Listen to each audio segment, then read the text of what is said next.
Okay, source is down at least, so that's good.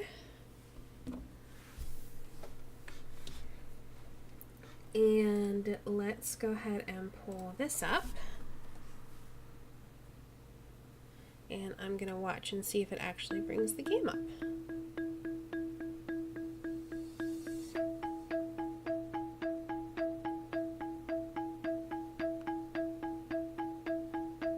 So far, no. Troubleshooting stream. It's like every stream, I feel like. It might just be really bad at capturing this game. Oh, I clicked on it and it's up now. So that's good. And then we're gonna start and we'll see what happens. I'm gonna wait, I'm gonna watch.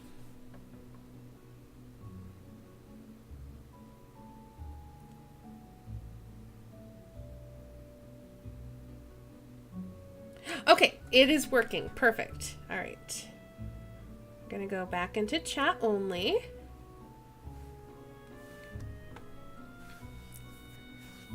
And we're gonna start over. Let me see where to begin. Somewhere in the middle of a country lived a girl. Well, to be slightly more specific, the girl lived at a university in the middle of a country. She lived in one of the most remote dorms on the university's campus. But no one at her school called it a dorm, they all called it a flat, so that's what she called it. Her name was Samantha, and there wasn't anything particularly interesting about her. It was just another weeknight, or maybe it was the weekend, Samantha wasn't entirely sure, nor did she really care. Samantha spends most of her time alone in her room. The only time she's not in her room is when she's in class, at the library, or hiding in a corner somewhere drinking coffee. Not just a country, the best country. Well, some might argue with that. But it does seem like a pretty rad. Well, it seemed like a pretty rad country at one point, and then everything got fucked up in the whole world, so whatever. Samantha's been sitting in her bed for the last 6 hours, waiting for everyone to fall asleep. She's hoping to catch the kitchen in a rare state of abandonment. And this is where we join her. Oh, before I forget, watch out for the hunger meter. That's up here. It's there to let you know how hungry Sam is getting. But be careful, too many wrong decisions and something terrible could happen. What do you mean by terrible? I guess I mean terrible, extremely or distressingly bad, or serious. Alright then, please carry on. One more thing. To move forward in the story, simply click on the dialog box. If you need to return to the main menu, click the upper left corner, so there's going to be something up here. Your progress will be automatically saved, so you can continue your quest at any time. Bring us tea and the Royal Navy. Also, I really like this cat plushie. It's so cute. Well, that's it for me. Good luck. Hey, what'd you do today, my sweets? Hey, not much. Just hung out with my cat. What about you? Meh, the usual. Did some homework, watched my show, drank obscene amounts of coffee. So, do you think anyone be in the kitchen right now? I don't know. What time is it there? Like 10:30ish? Also, why do you care if anyone's in the kitchen? Let's be honest with our friend. Because I want to go make oatmeal, but I don't want anyone to see me making the oatmeal.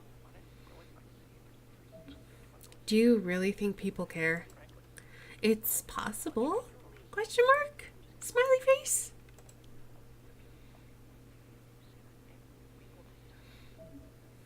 I wonder what I'm watching. What's even going on there?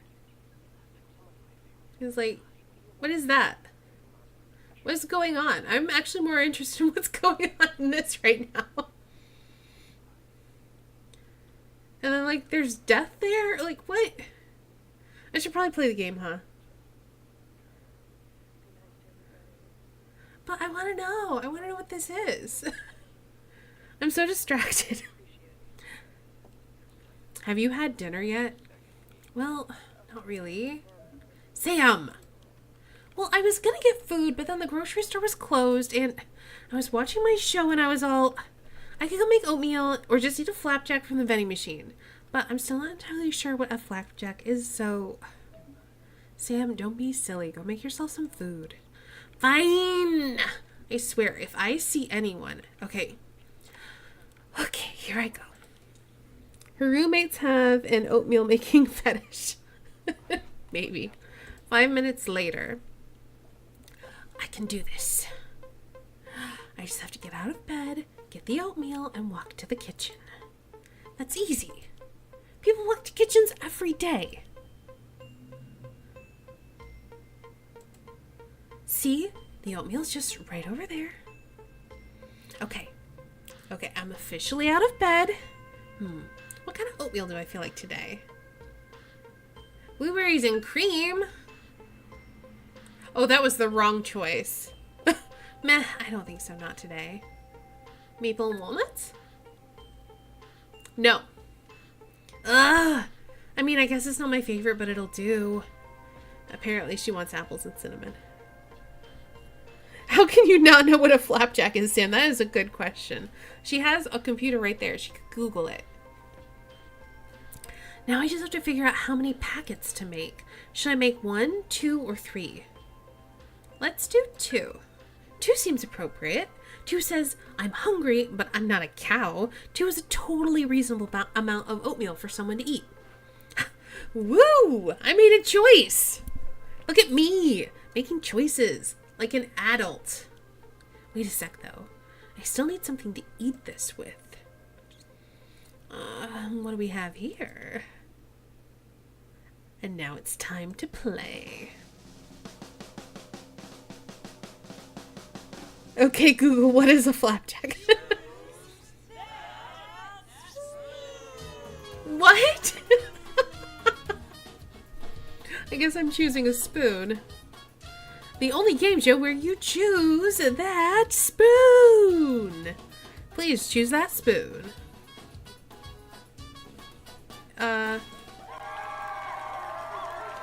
You've won an amazing all-purpose eating utensil worth an estimated value of $199.95. Shouldn't this be pounds if she's in England? All right.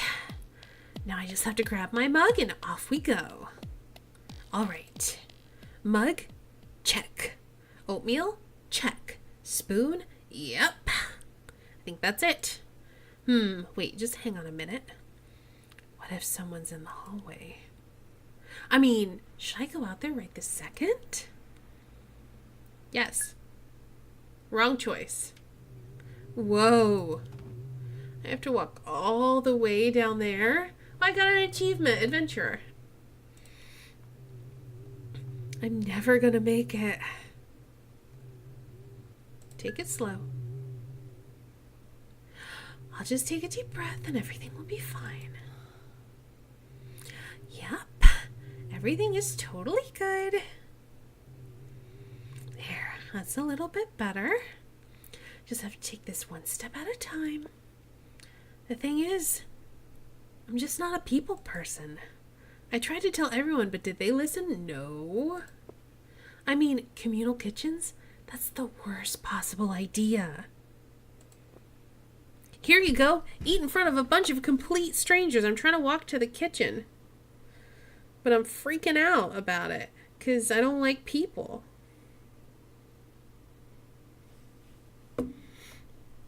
Here you go. Oh, I already said that.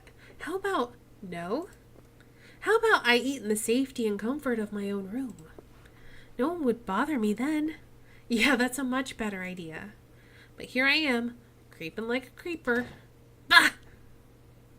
Aw, I got hit by a door. Shit. Is someone coming? Okay, false alarm. Onward. I just want to eat my oatmeal in peace. I don't want to see anyone. I don't want to hear anyone. And I sure as hell don't want to talk to anyone. Because you know what? The last time I talked to someone, they told me I did my eyeliner wrong. Small eyes. That's what she told me. It made my eyes look small and I should trust her because she knew how to do makeup. Well, what the hell am I doing? I wear makeup every day. Is she saying I don't know how to do my own makeup? Because that's super rude. Like, how about you refrain from talking about my face until we've known one another for like 5 minutes? IRL eating stream. Is that the light? Oh my god. What if people are in there? Or worse, what if they want to eat with me?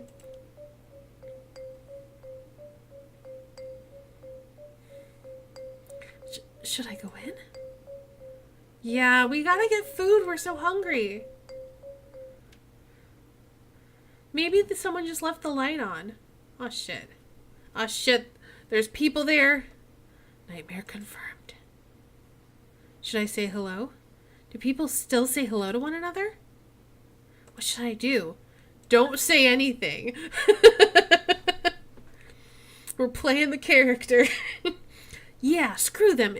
It's like, yeah, I'm gonna make oatmeal. What about it? Everyone thinks oatmeal is gross, but it's really good, and it sweeps cholesterol from the arteries, and that seems important. There, I made it. That's like half the battle. Okay. So I can't use any pots and pans because I don't technically own any, but there's an electric kettle. I'm assuming anyone can use that. I mean, I remember in the student orientation guide, it said all communal kitchens came with a kettle. So you must be talking about this kettle. I think. I've never actually used one of these before. But it can't be that hard to figure out. Is oatmeal porridge, basically. It's like oats. Usually they're kind of slightly ground up and then water.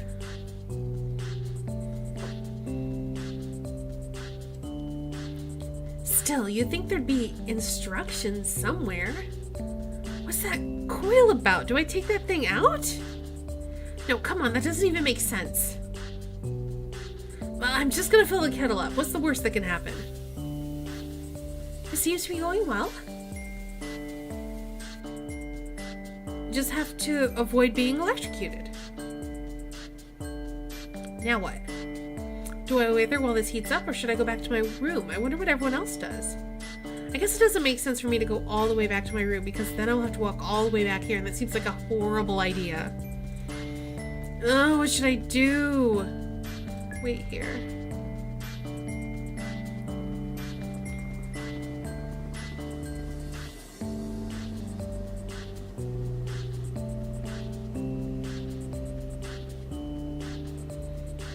We're just standing here waiting.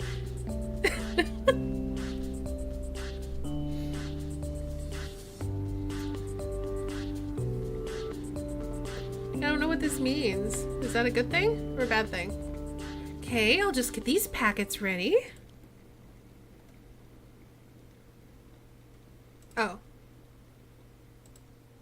Okay, now we are getting somewhere.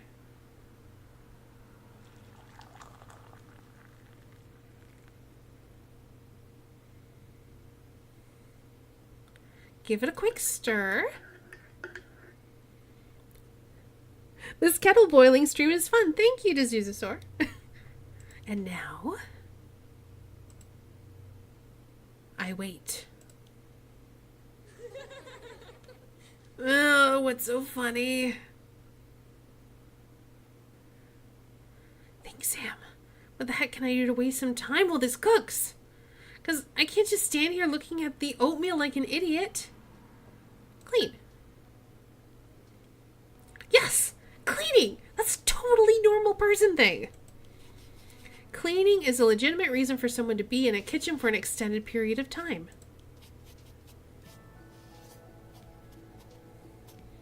Also, you shouldn't just leave your packets hanging out there. I meant like throw away your packets and clean up your mess, but okay. Finally. Please, oh please be something resembling cooked food. How is this not even close to being done? Great, great, now what? Try the microwave?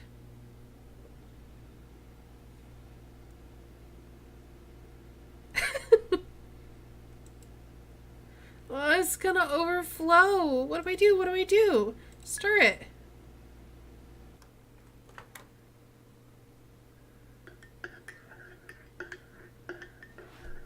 Is a full kettle for one mug? What kind of kettle are they using? I don't know. This is taking forever.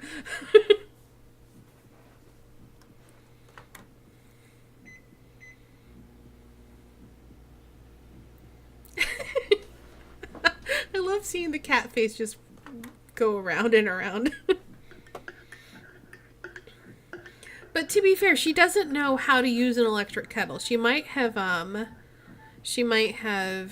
just put in enough for her mug. This microwave is so freaking loud. Put it back in the microwave? Those seem like the same choices. I don't know.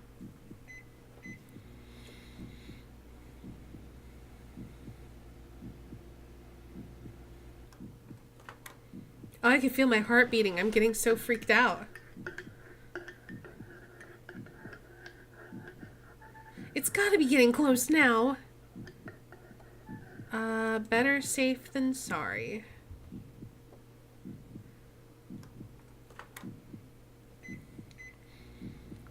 How do you not know how to make oatmeal, though?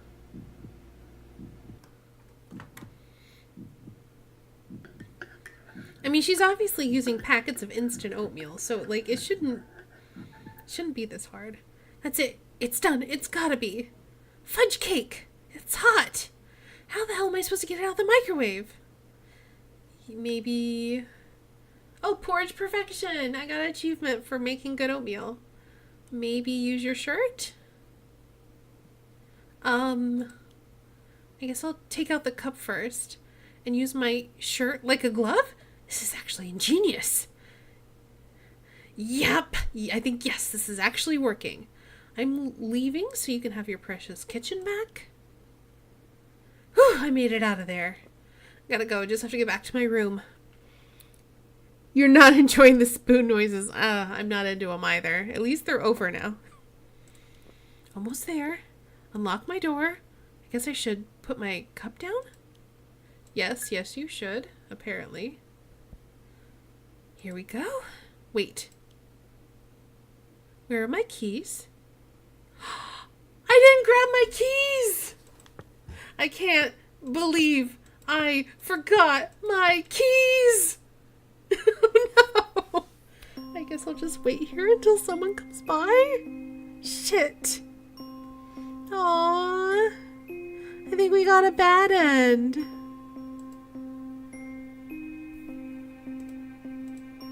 Is that it?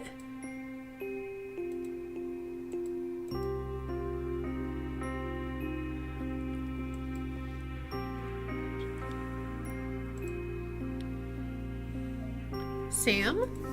Where are you? I'm worried.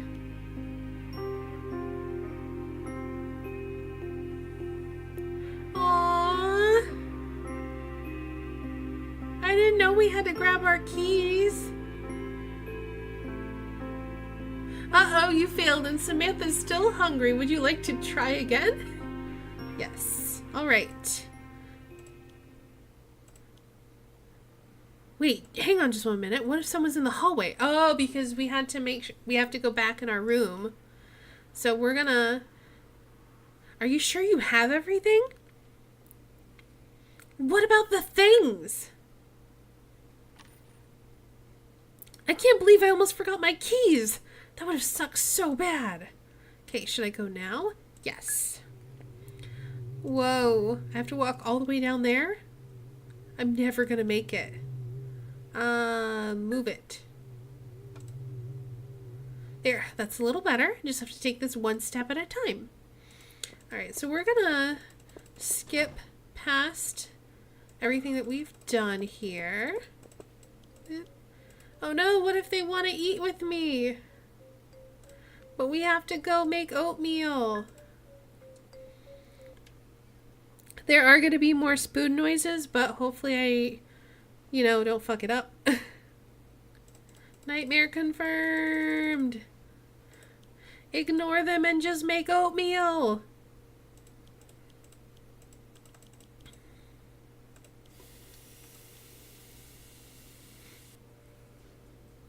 You've never seen uni rooms to be locked. Interesting.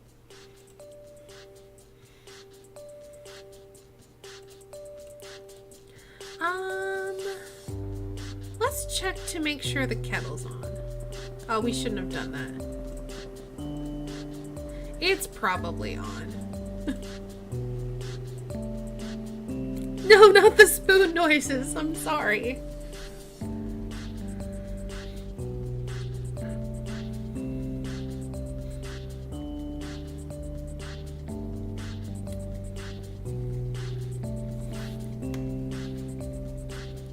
Okay, I'll just get these packets ready. Meep. Okay, now we are getting somewhere.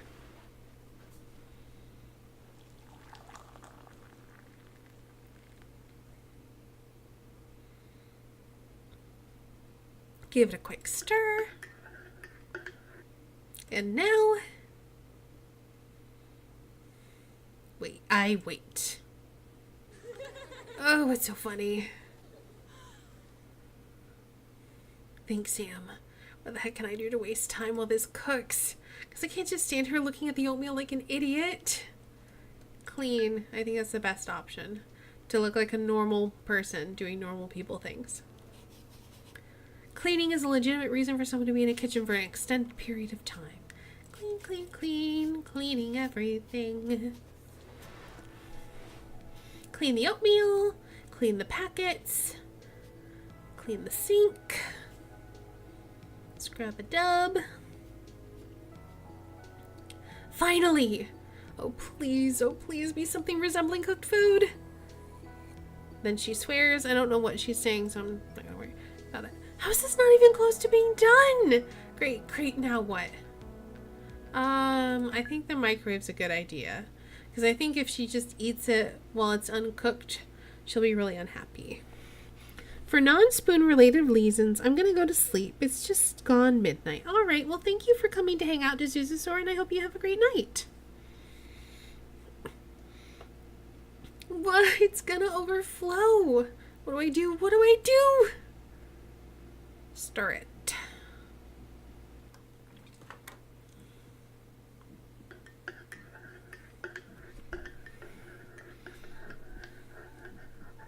Okay, I guess I'll just stir this every few seconds. Yep, gotta cook it.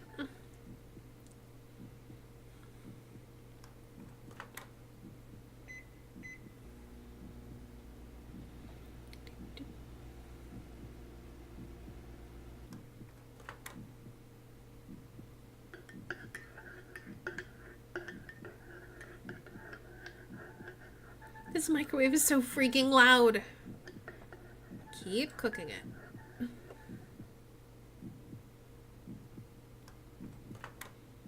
We can hear our little heart beating. I'm getting so nervous.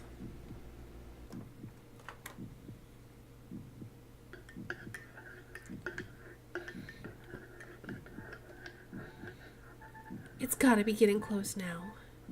Yep, better safe than sorry.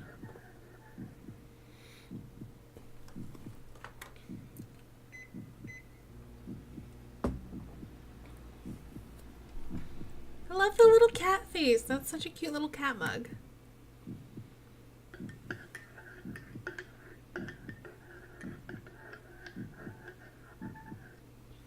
That's it. It's done. It's gotta be. Fudge cake. It's hot. How the hell am I supposed to get it out of the microwave? Use your shirt. I guess I'll take out the cup first and use my shirt like a glove. This is actually ingenious. Yep, I think, yes, this is actually working. I'm leaving so you can have your precious kitchen back. I made it out of there. Gotta go. I just have to get back to my room. Almost there. Unlock my door. I guess I should put my cup down first. Yep. Here we go. Okay then. Almost. Woo! Yes! Hello, room, I missed you. Goodbye, world. I did it! I, Samantha H. Brown, have made oatmeal. And now, I eat. Huh, and you know what? It wasn't even so bad. Congratulations, you helped Samantha make oatmeal. We did it. Achievement unlocked, shelter. So now we have to do it again and fuck everything up. But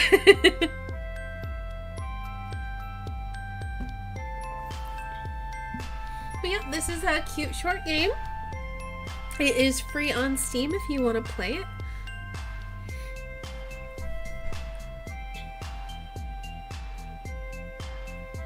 It's called The Something or Other of Samantha Brown. We'll take a look at that once the credits are done. But we will sit through the credits for just a minute because I think they're about done.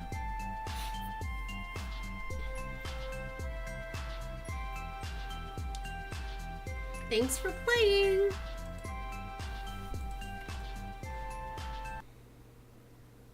The Average Everyday Adventures of Samantha Brown, free on Steam if you want to play. We're gonna start a new game. Hello, what game is this? Anxiety Simulator? It is about a girl living in a dorm who has social anxiety and can't deal with people. We helped her make some oatmeal, and now we're gonna play through it again and fuck everything up because I think that'll be fun. Hi HD, welcome to the stream. Let me see where to begin. Somewhere in the middle of a country lived a girl. Well, to be slightly more specific, that girl lived at a university in the middle of the country. She lived in one of the most remote dorms at the university's campus. But no one at her no one at her school called it a dorm. They all called it a flat, so that's what she called it.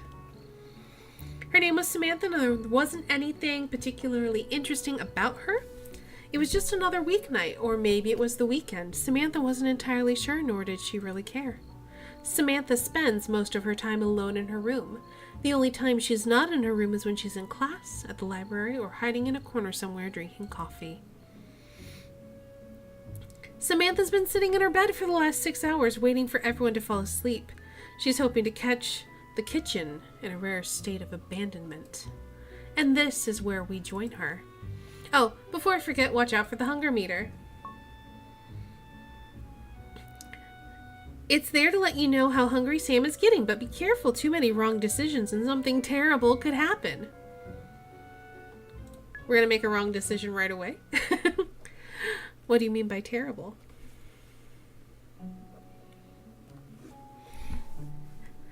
Hello, Derek. Welcome to the stream. I guess Mushy is all done. Yes, we are playing visual novels today, and this is a hand-drawn one about a girl with social anxiety, but she's hungry and she has to go to the communal kitchen in her dorm. We've already helped her get food, so now we're going to see what happens if we do everything wrong. I guess I mean terrible, extremely or distressingly bad or serious. Alright then, please carry on. One more thing. To move forward in the story, simply click on the dialog box. If you need to return to the main menu, click the upper left corner. Your progress will be automatically saved, so you can continue your quest at any time. Oh, he's still jackboxing, but you think this is more kawaii. Well, I'm very flattered that you chose me over Mushy. Well, that's it for me. Good luck. Hey, what'd you do today, my sweets? Hey, not much. Just hung out with the cat. What about you? Meh, the usual. Did some homework, watched my show, drank obscene amounts of coffee. So, do you think there would be anyone in the kitchen right now? I don't know. What time is it there? Like 10:30-ish? Also, why do you care if anyone is in the kitchen? We are gonna make up some excuse. 'Cause I don't want to wake anyone up. Well, I'm so hungry. Have you had dinner yet? Well, not really. Sam! Well, I was gonna get food, but then the grocery store was closed and And I was watching my show and I was all, I could go make oatmeal or I could just eat a flapjack from the vending machine. But I'm still not entirely sure what a flapjack is, so... Sam, don't be silly. Go make yourself some food. Fine. I swear if I see anyone. Okay, here I go. 5 minutes later. I can do this. I just have to get out of bed, get the oatmeal, walk to the kitchen. That's easy. People walk to kitchens every day. She doesn't know what a flapjack is. She hasn't lived. I swear she could just Google it. See, the oatmeal's just right over there. I didn't want to click on that. I wanted to click on everything else. Okay, I'm officially out of bed. What kind of oatmeal do I feel like today? We're going to do blueberries and cream because we know she doesn't want it. Oh, I don't think so. Not today. What about apples and cinnamon? Yes, this is the one I want. Oh, we should have done the maple one. Now I just have to figure out how many packets to make. 1, 2, or 3. Let's do 3. Ha! Yes, perfect. 3? No way! I can't eat 3 packets of flipping oatmeal. That's like 190 grams of sugar or something.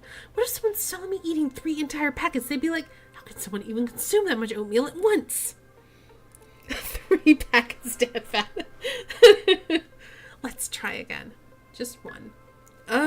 Let's just do 2 packets because 2 is a lot, but it's not like a lot, you know? Okay. I made a choice. Look at me. Making choices like an adult. Wait a sec, though. I still need something to eat this with. What do we have here? And now it's time to play.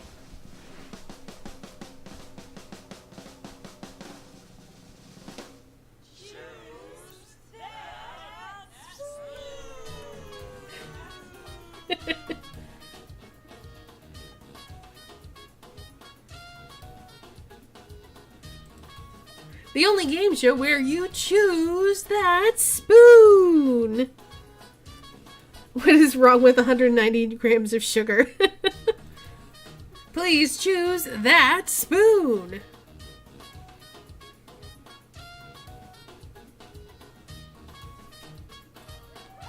You win! Tell them what they've won.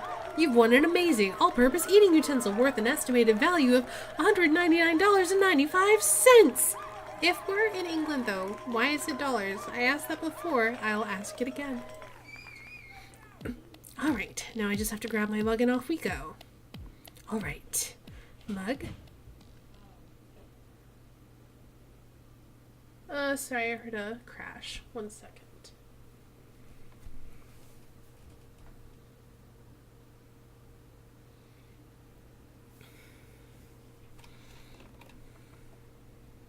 Be right back.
So sorry about that. I am back.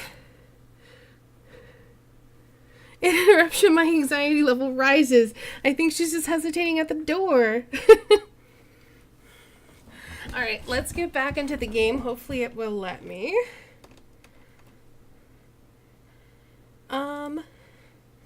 I think that's it. Wait, just hang on a minute. What if someone's in the hallway? I mean, should I go out there right this second? So we've already seen the ending where we accidentally lock ourselves out of our room, so let's hesitate. What about the things? I can't believe I almost forgot my keys. That would have sucked so bad. Okay, should I go now? I wish there was a no option. Whoa. I have to walk all the way down there? I'm never gonna make it. Wait in your room longer. Forget it. I mean, maybe I don't even need to eat this oatmeal. One day without food isn't the worst. Aww. Yeah. Oh, it's so sad. I'm not even hungry. Oh. She's so hungry. I can eat something tomorrow.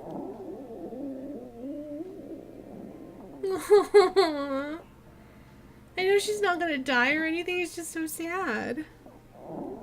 Oh, the screen froze? Alright, hold on. Sometimes when I tap out, it messes up. This game is really finicky. But it says, oh, you failed and Samantha's still hungry. Would you like to try again or rage quit? And it's still frozen, so what we're going to do is rage quit. This game is really hard to capture, to be honest.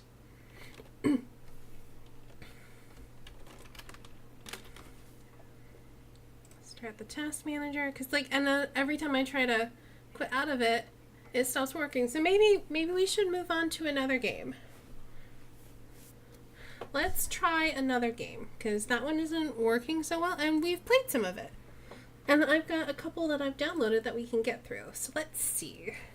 There's one called Confess My Love that looked kind of interesting. This one's a pixel style one. Oh, it's tiny. Oh, it's so tiny and cute. Well, that should be easy to capture. Give me 1 second. We're gonna capture this one. Ooh, come on. It's not working. Okay, hold on. Let's just remove this. We'll try it again. Game capture. We'll go with, see if we can add it in this way. Nope. Alright, then we'll try this one. Here we go.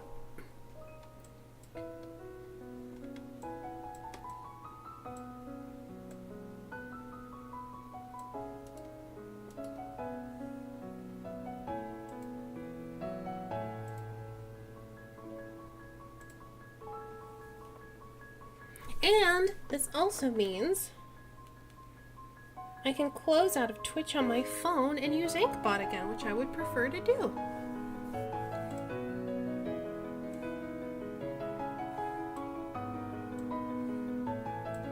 So this is called Confess My Love. We're gonna play as this boy here. And I don't think there's any way to make it bigger. It's just gonna be this tiny little cute game. We're gonna start. Oh, I don't think I need my cursor. We're gonna hit enter.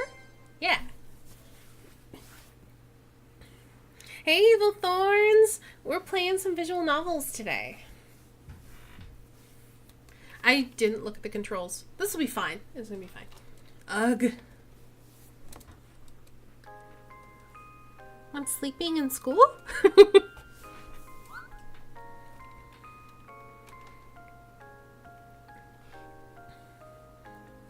she's being diligent. Oh, so cute.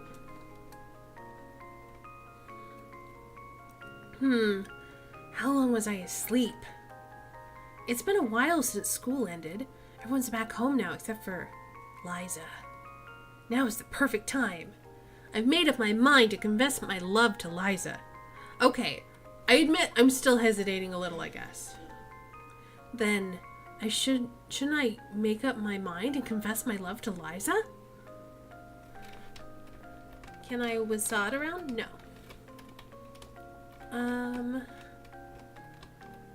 Study materials are piled high on this desk. There's nothing inside the desk. What about my desk? Willie's desk with all of his belongings inside. Ah, here it is. I bought her this cake. I have no idea whether or not this gift will be okay, but I will take it with me anyway. Let me guess who of the two is in love.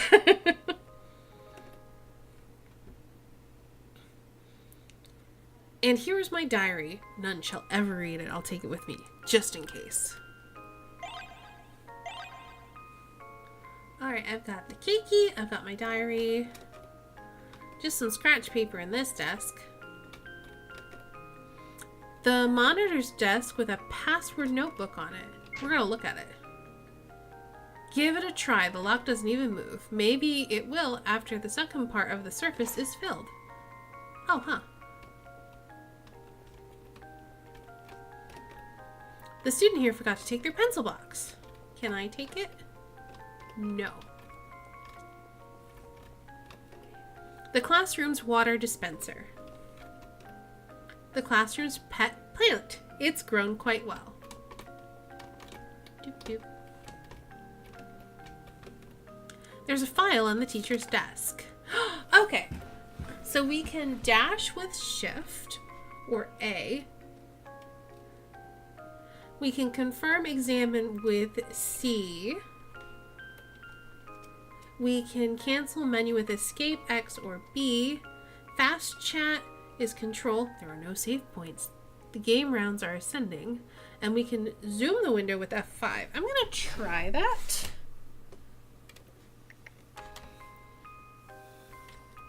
Ooh, okay, that's better for me, but I got to fix it for you guys now. Hold on.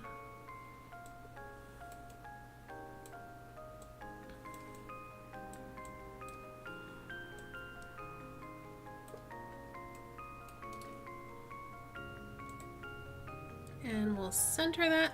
All right, that's better. That's much better. I can actually see it.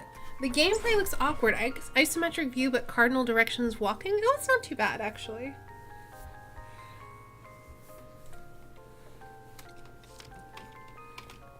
Because, I mean, you can hold down both at the same time. The class filing cabinet. It also holds some books. Let's check the books. Which book to check? Confess Your Love. It's a very famous novel, nothing special. Oh. Into the White Knight. It's an old book, nothing special. No longer human. It looks new, nothing useful. Oh, then, whoops, I meant to hit nothing. We'll check the drawers. The drawers are locked. Well then, screw that. What does the 2 mean? Are we wasting time? Do we need to just, like, give her the stuff? It's getting dark outside. Do you want to close the curtains? Yes.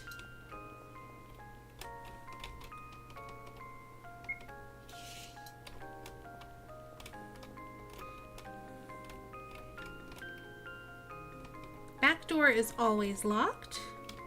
Well, it looks like, oh, we could maybe go, oh, let's check the chalkboard. Maybe we could write a cute I love you on it. It's about 7 o'clock. No, I wanna write her a love message in chalk.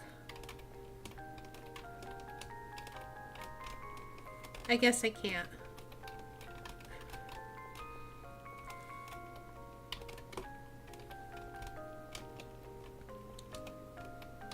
Can I not talk to her?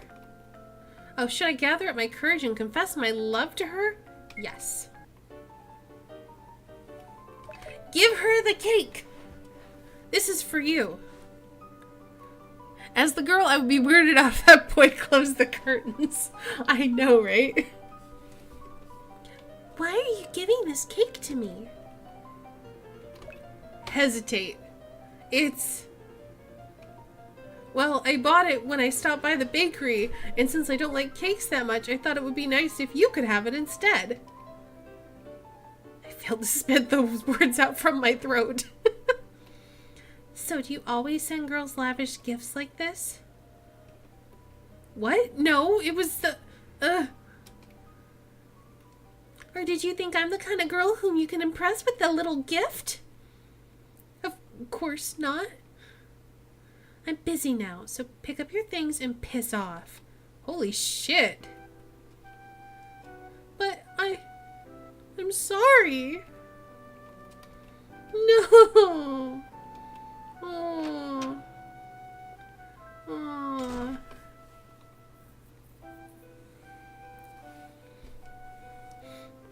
The misunderstanding feels as cold as ice. ED 15, misunderstanding. Aw. Alright, let's do it again. Achievement unlocked XV 15. So I wonder, still hesitating? Interesting, the game remembers. Bad end. Oh, now there's another girl here. What?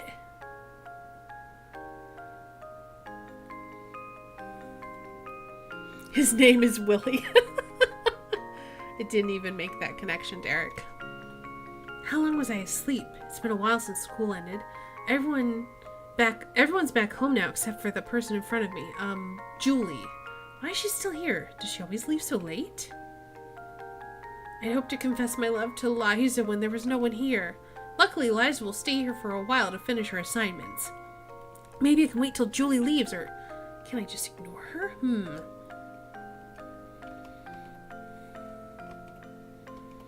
We're still gonna... Maybe we can give the cake to the other girl to make her leave.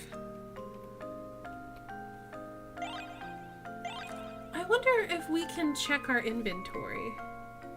Oh, we can. If I was asked how much I would be willing to pay to make sure this diary was never read by anyone else, seriously, I might say my life. Press confirm to read. Let's read his diary. Oh, there we go. X the Xth. I can't remember precisely when I became attracted to the girl with the large bow knot. Although she appears to be a regular, ordinary girl, she somehow seems different from others. Perhaps that is why I suddenly found myself caring about her so much. X the Xth. She finishes her assignments before leaving school every single day. Drop the cake on the other girl's lap, Derek. Maybe.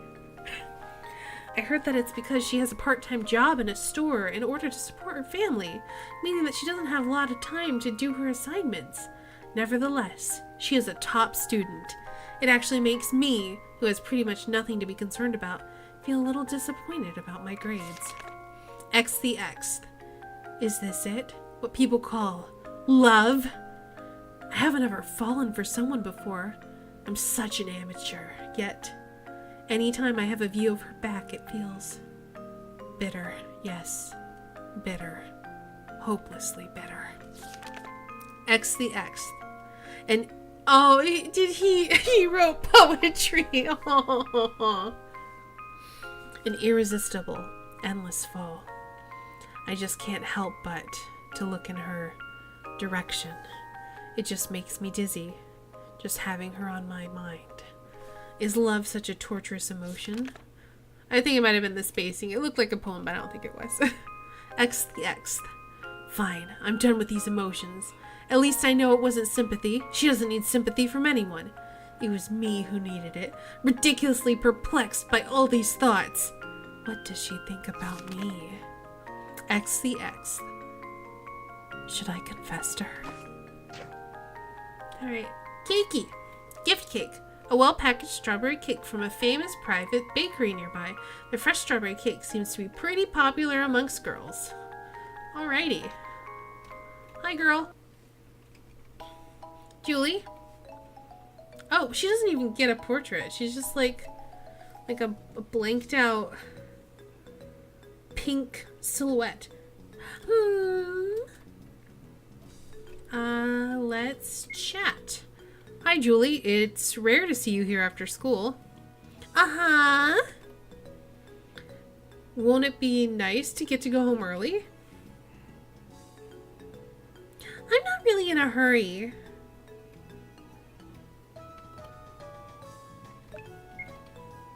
May I borrow your glass for a while? Sure, just remember to return it. Oh, it's cute. I don't know why I need her glass, but okay.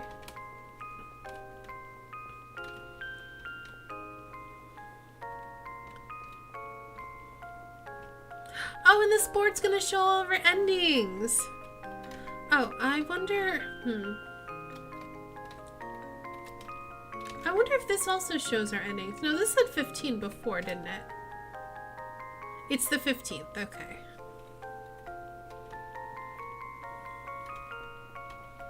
So what if I go like this, hit escape. An empty glass borrowed from Julie. There's a picture of a heart on it. I can't use the cake, so I can't do anything with the girl and the cake.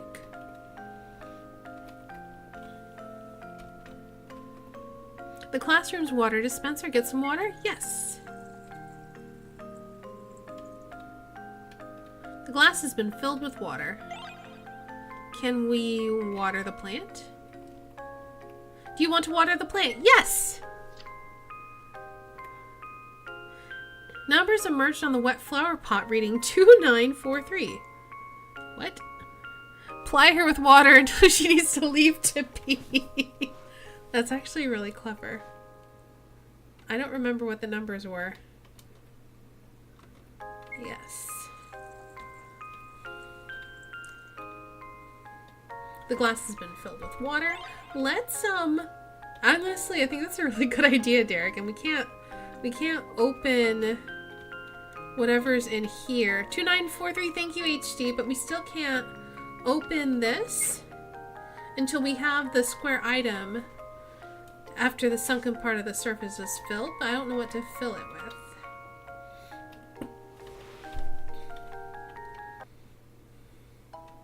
Julie?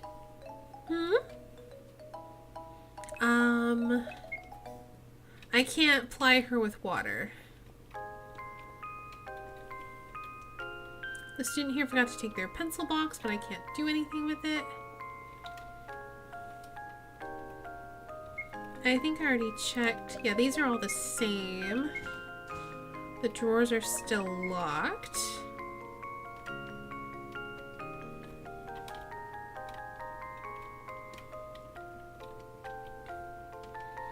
It's 7 o'clock.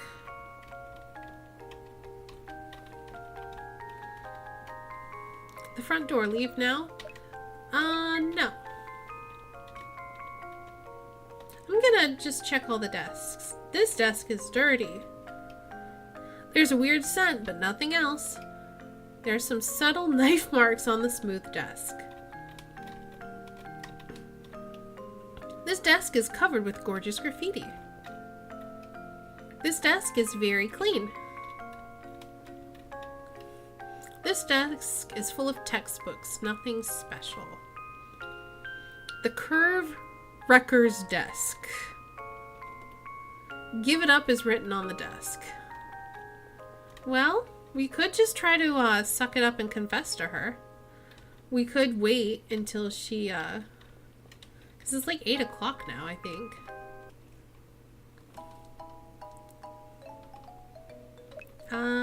Chat. Oh, we've already done this.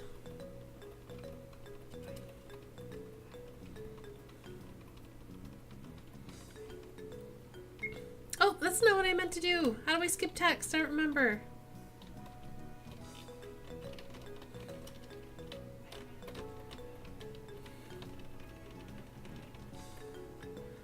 Ask her to leave. Julie, I'm sorry, but will you do me a favor and leave the classroom early? You want me to leave? No. But your parents may be expecting you to be at home. Then who'd be here to stop your evil plan? Not buying it. Evil plan? Bribe with the cake. So, I happen to have this cake. Wow! The signature strawberry cake from Neko? My favorite! Awesome! I can actually give it to you in exchange for... Ah, thank you! Leaving early. Oh, in that case, let me consider it for a moment, please. Okay, then consider it yours. Oh yeah, thank you. I gotta go. Yes. She's gone.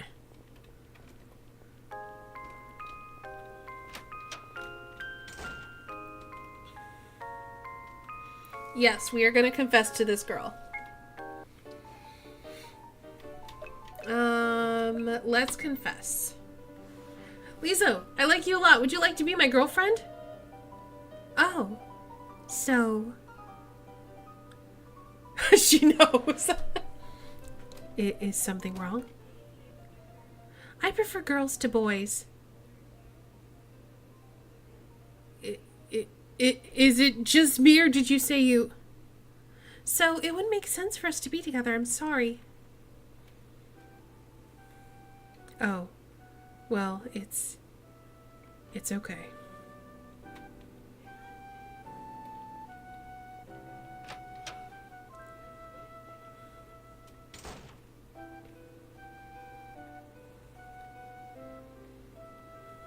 Truth or lie, the outcome can't be more clear. Ending 9, sexual orientation. Alright. I can't believe how many endings there are, but it's like a nice short game. It's cute. Still hesitating?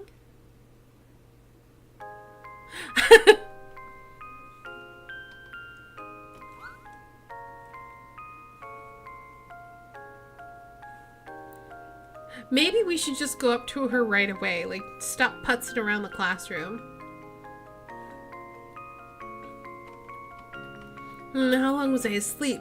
It's been a while since school ended. We turned her gay baseball.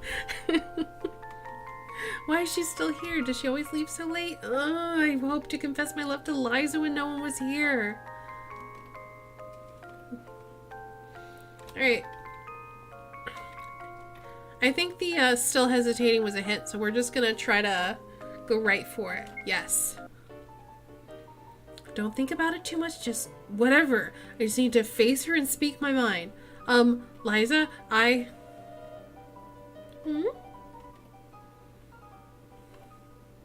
Oh, what was I even gonna say?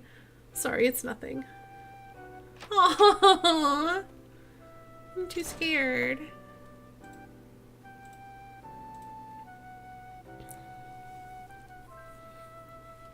Just get closer to her. Just to get closer to her. And 12. Prepara. Right. That was a quick one. Ever undecided. Do you wish to simplify the initial plot? Plus control to skip the dialogue. Yeah, sure. We've done this a couple of times. We don't need to sit through it every time. How long was I asleep? It's been a while since school ended. Julie's in front of me.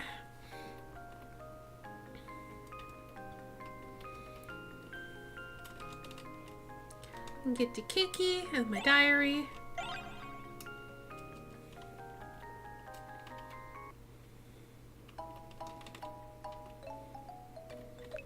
I'll borrow a glass.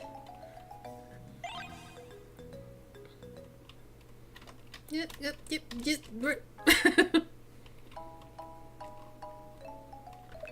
Ask her to leave. Bribe her with the cake.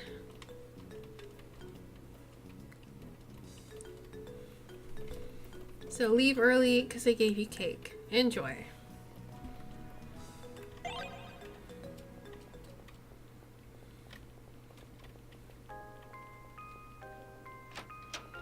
Let's set the mood a little bit.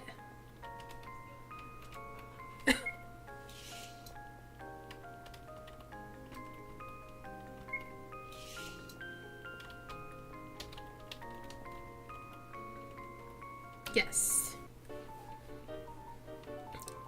Liza, I have something to tell you. What's that? Well, I've liked you for a long time. I'm sorry, but what's your name? Sorry to have disturbed you.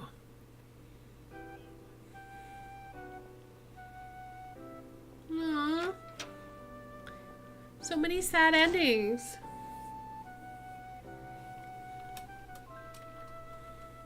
Talk about being invisible. Ending one, ignorance. Aww.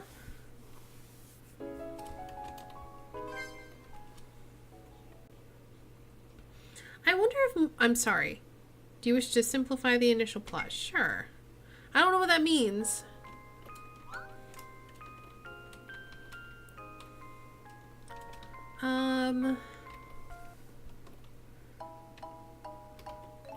Oh, there's something shining on the ground there. Let's borrow a glass and we'll check that out. Oh, that face.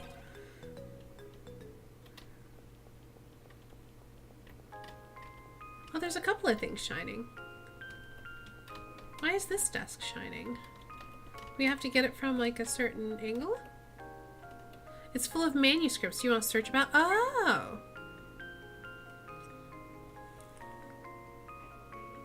A jigsaw puzzle piece was found after a long, hard search.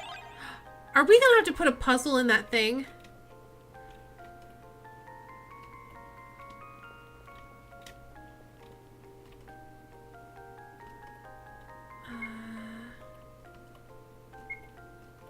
Book, nothing special. Oh, there's a jigsaw puzzle piece as a bookmark. Okay. Drawers are still locked.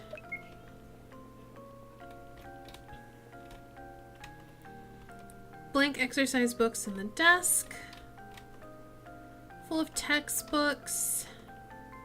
Unnaturally clean. Weird scent. Snack bags.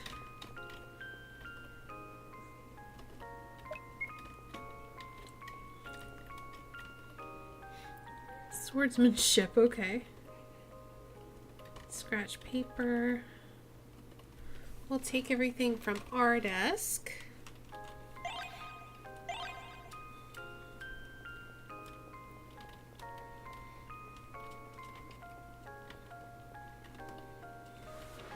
We'll fill the water.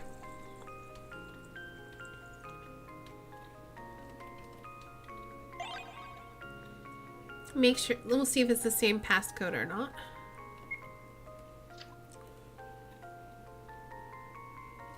Seven, 6, 2, 7. So we've got to find at least 2 more puzzle pieces. I'm not even sure where they would be. Not enough jigsaw pieces. Okay. Where are we gonna find more jigsaw pieces?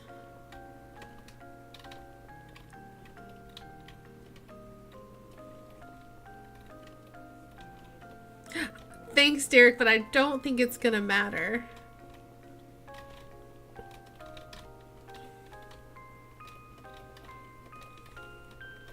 I don't know where, like, other jigsaw pieces would be, and we can't leave the room.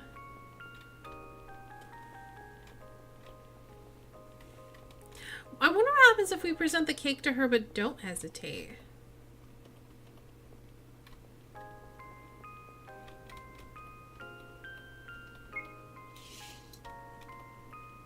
It's hard to check outside through the curtains. You want to open the curtains? Sure.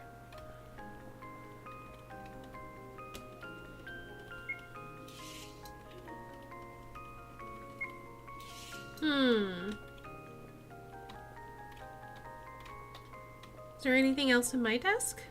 Nothing useful in it. Huh.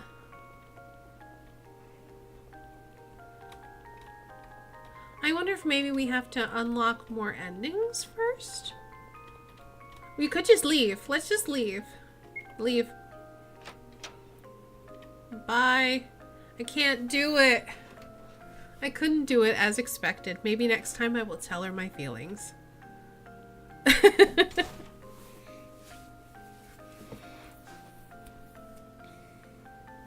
It's always hard to make a choice.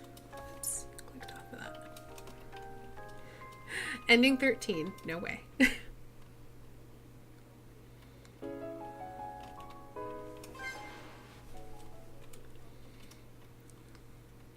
Frustration. Do you wish to simplify? Sure. Boop, boop, boop. How long was I asleep? Blah, blah, blah.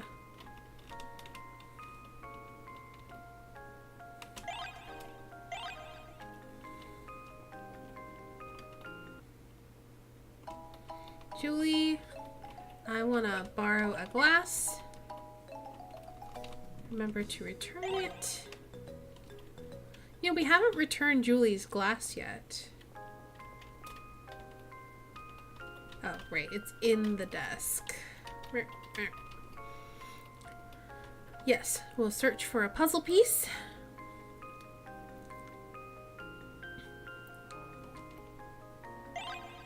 Hooray!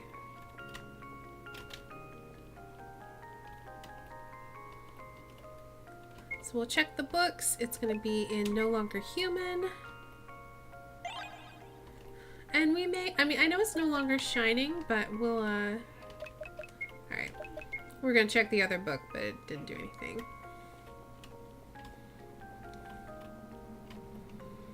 So we'll get some water.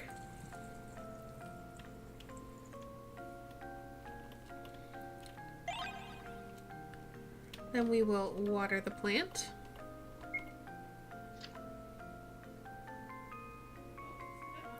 Seven, 8, 6, 0.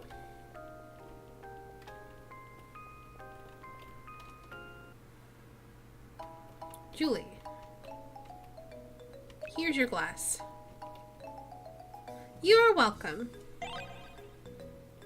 Oh, I thought maybe she would leave if I gave her glass back.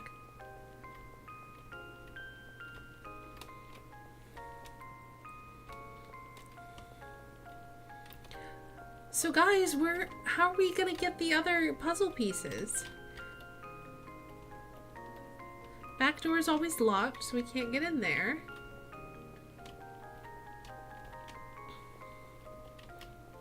This just tells us the controls.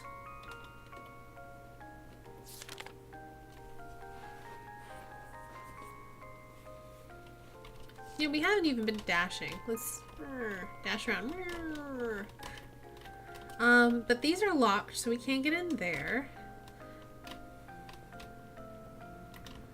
And it seems kind of stupid to, like, click on... Oh, I say click. It seems kind of stupid to just kind of...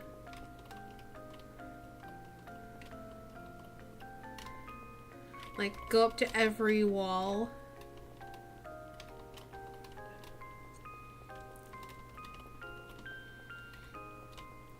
And do we actually need to get Julie to leave? Should we give her the cake and not hesitate? I don't know. What do we do?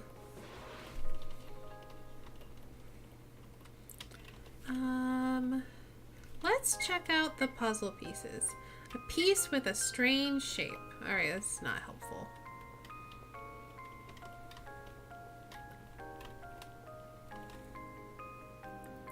Give it up is written on the desk. I don't think that you can combine. And when we talked, yeah, we can't click on anything in our inventory, or we can't activate anything in our inventory. But when we click on, let's like actually go back here. I'll show you what it does. We check it. It says there are not enough jigsaw puzzle pieces. And then it just exits out of that. So we know that we need some. We just don't know where we're going to get them from. All right, let's click on her. And wait a second. Okay, that didn't do anything.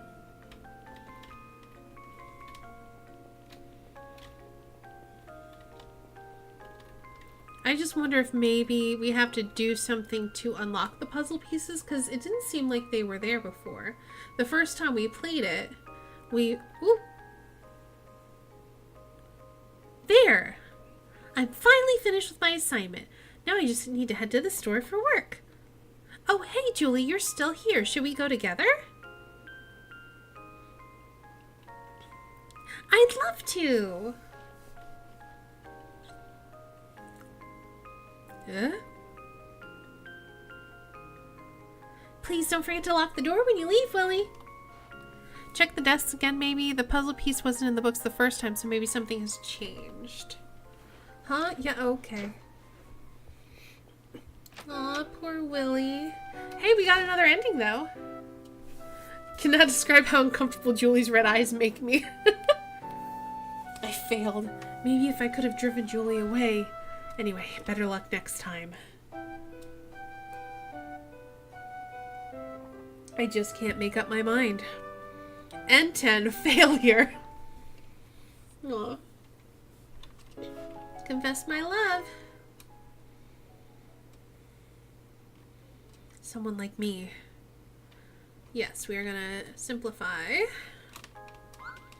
Doop, doop, doo. Take all of my shit. I want to try something. Because where the puzzle pieces are, stuff is sparkling. So I don't think we're going to be able to find them unless we do something to make them be revealed. So I'm going to try something. We're going to give her the cake. Why are you giving this cake to me? And then we're going to confess. Wait, is this game just really short with lots of endings? Yes, that is exactly what it is. I just wanted to tell you I like you a lot. Then I can't accept this cake. Oh, little heartbroken. Oh, but why? It's not an award, and I may not be able to afford or have the chance to pay you back, so I can't accept it. Sorry. Maybe you can keep it for yourself? That cake is known for being a delicacy. Well, at least this time she's being not a bitch. But I bought it just for you. You didn't have to. I see. Sorry I did then. Aww. Aww.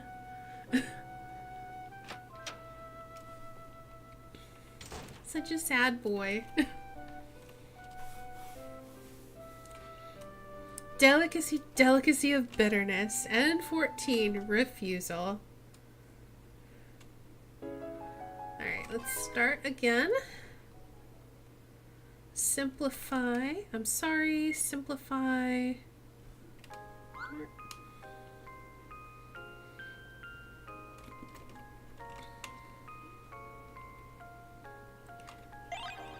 But hey, we have the cake! Life lesson learned! Rejection Sim 2017. Let's see if there's... Oh, look! Look! That unlocked a third puzzle piece.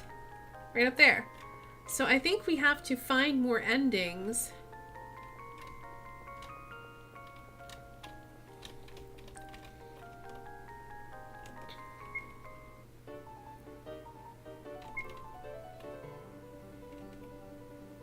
Lisa, I have something to tell you. What's that? Well, I've liked you for a long time. Have we done this one?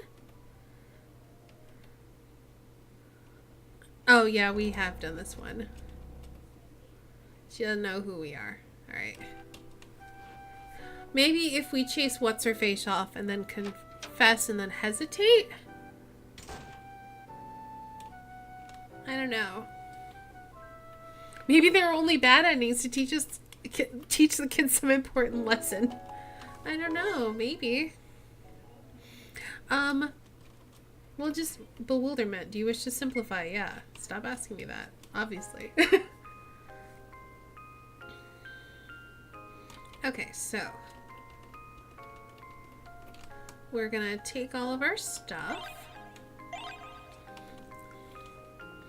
We're gonna get the girl's glass.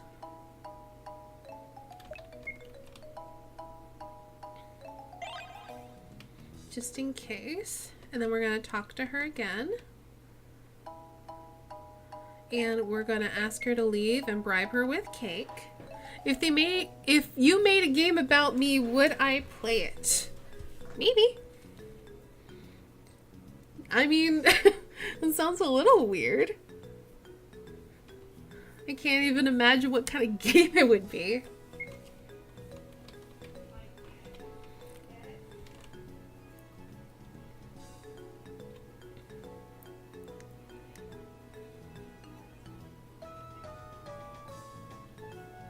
Alright, she is gone. So.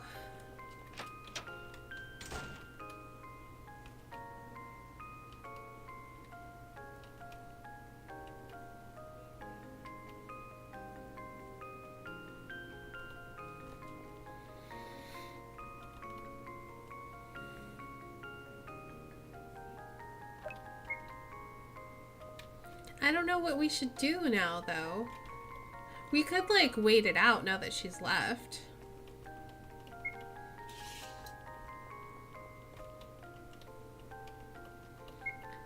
Because I feel like the ending would be similar, though, but it probably wouldn't be the same ending.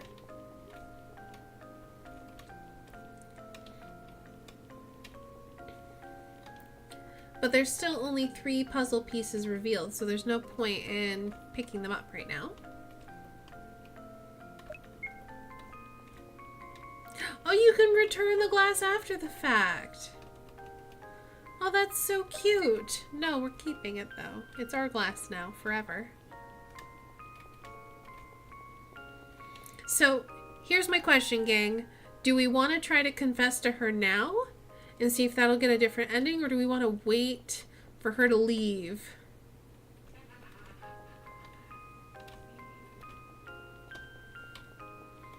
Because it seems like the more endings we get, the more stuff gets unlocked.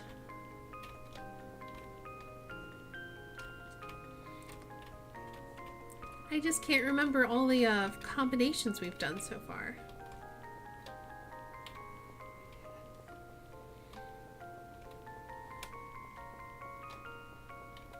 Well, since we're already at 2 hours in, let's wait for her to leave and see if that gets us a different ending.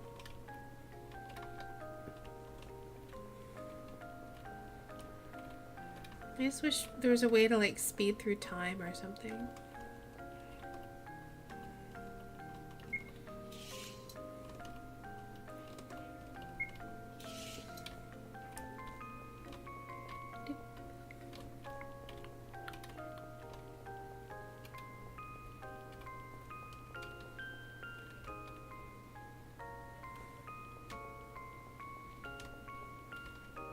Let's just double check to make sure this is a puzzle piece. Can we even get it?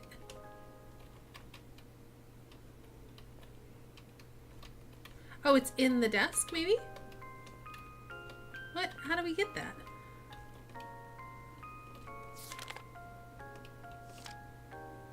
Oh, a jigsaw puzzle piece was found beneath the file.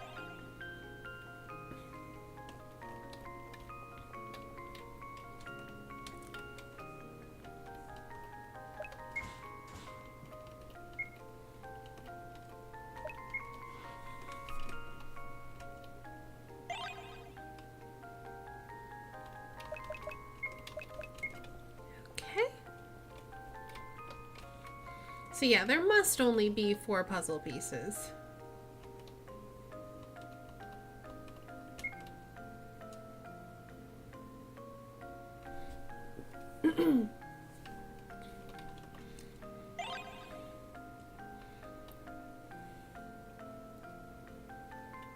There! The assignment is finally finished. Now I just have to get to the store for work. Oh my, it's really late. I gotta shake a leg or I'm not gonna make it in time.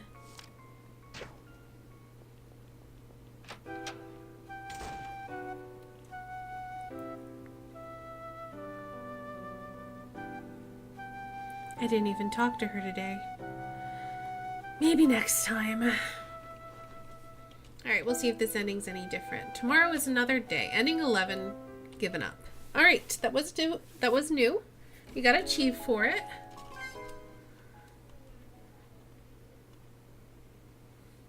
Why? Yes, simplify the initial plot.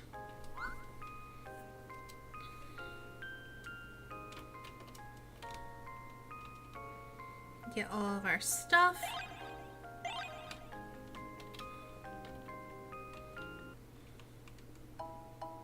We're gonna borrow the glass.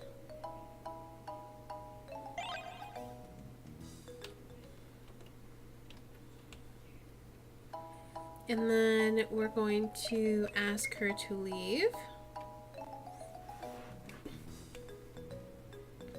Bribe her with cake.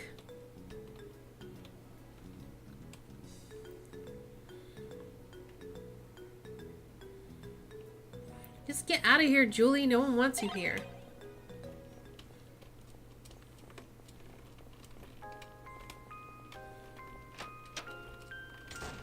Oh, there's still only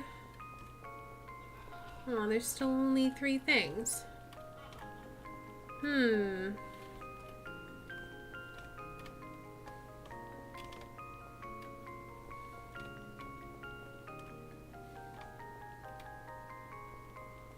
What else can we do differently?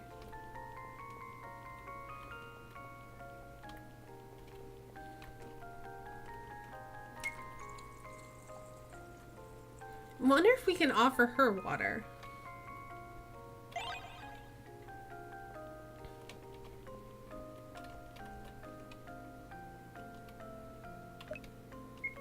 We can't. Let's go ahead and water the plant.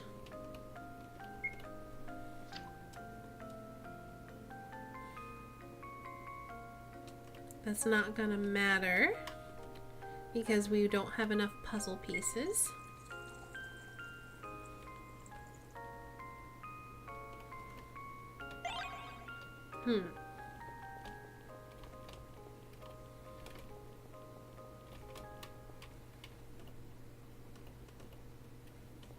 Oh, you can't return the glass if it's full. Interesting.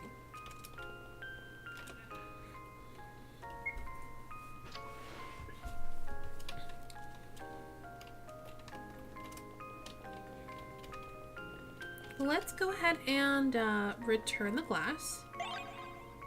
The number is going to be for this diary, but we have to, or whatever book this is, but we have to collect puzzle pieces, which is what these sparkling things are on screen, like here and in that desk and on the bookshelf. But we haven't unlocked all of them yet. We unlock them by finding new endings, it looks like.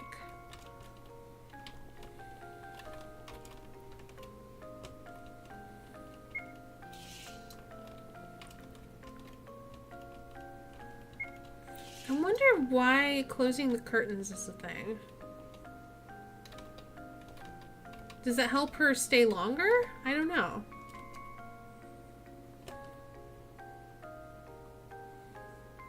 I think if we confess to her, she's just going to be like, hey, I don't even know who you are. I'm gonna try. And then we're gonna hesitate. We haven't done that yet.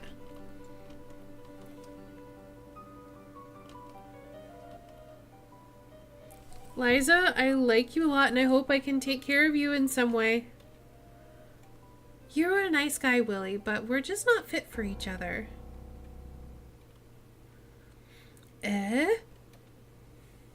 Don't be sad. I'm sure you can easily find someone who is much more suitable to you.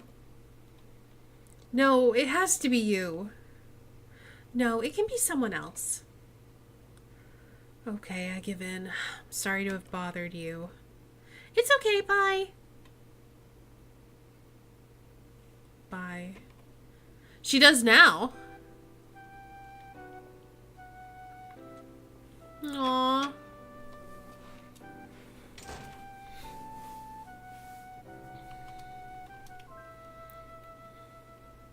It usually has nothing to do with whether you're a good guy or not. N6. Standards.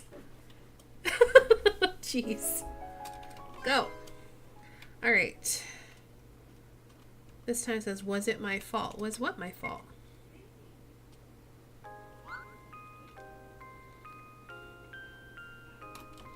Alright, let's have a look around. Alright, so we're still... I'm running out of things to do. We still only have 3 puzzle pieces unlocked. This time we have... how many? 9. 9 endings.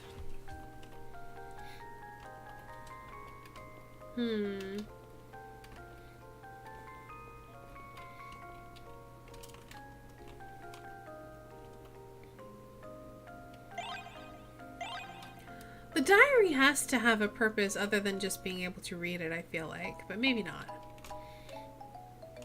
Let's ask her to leave, but not bribe her with cake.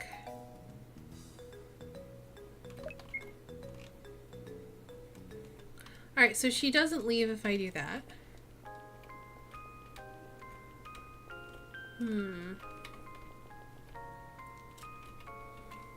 Any ideas on things we could do that we haven't done yet?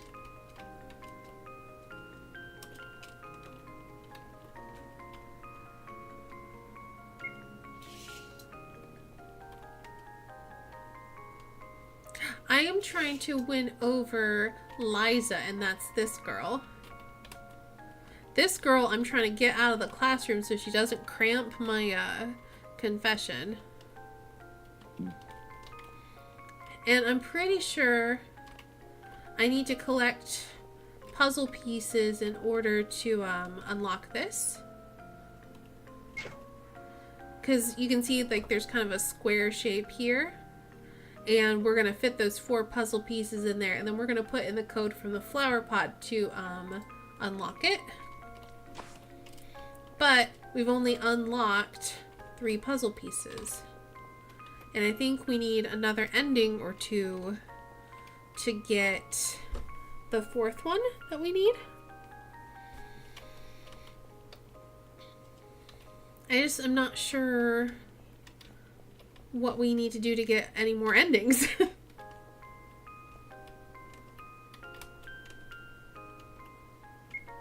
What if I give her the cake with I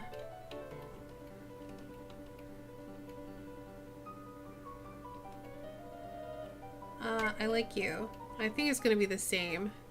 Yeah, she can't accept the cake.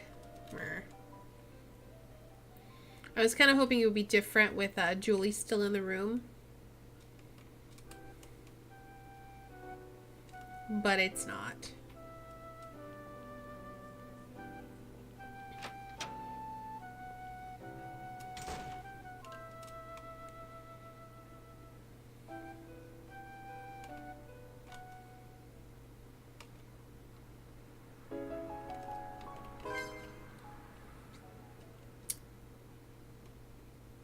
I feel so awful. Sure. Why do I feel awful? I feel like I've done something bad.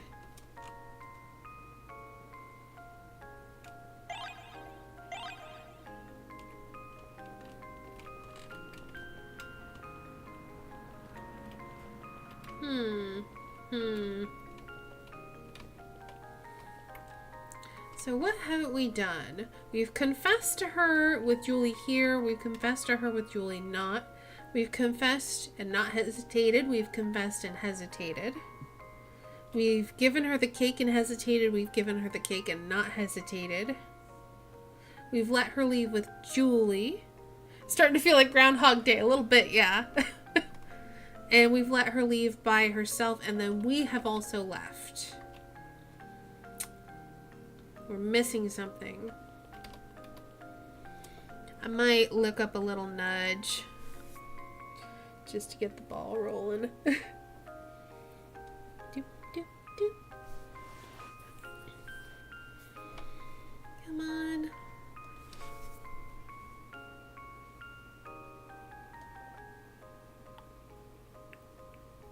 Boom, boom.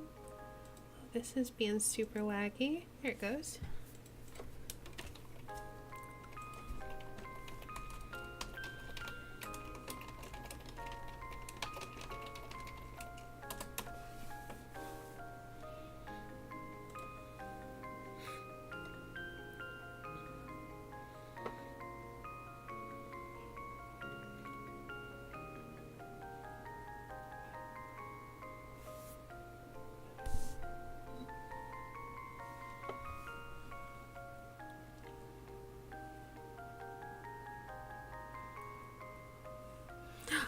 Okay, so apparently you get different endings based on the hour as well.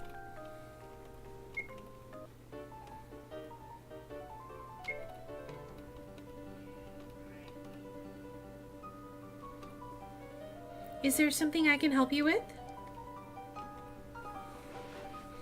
I just like to say... Say what? I like... Hold it! Okay, I've got it. Please, just don't say it. I'm sorry.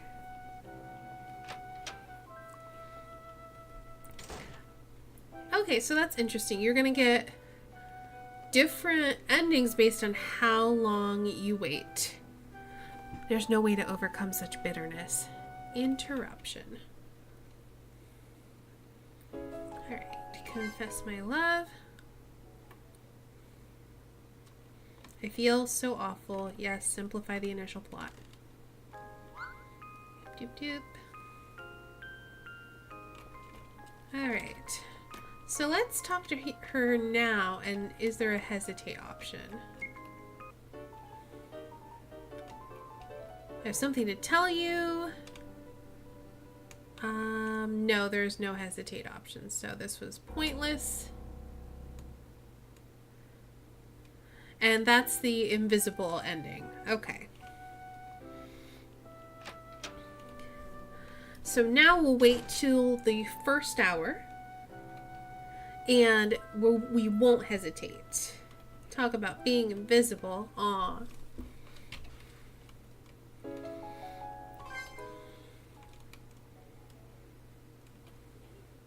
Why? Why what? Why are you invisible?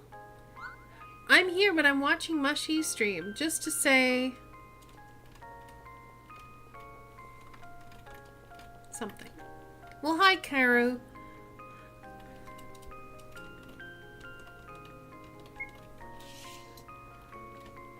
Feel free to hang out. Feel free to watch Mushy's stream. Feel free to watch mine. Do whatever you like.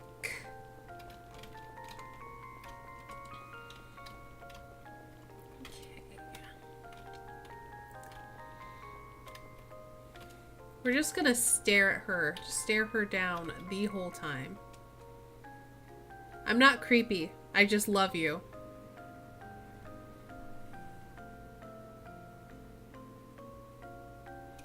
This isn't creepy. I love you.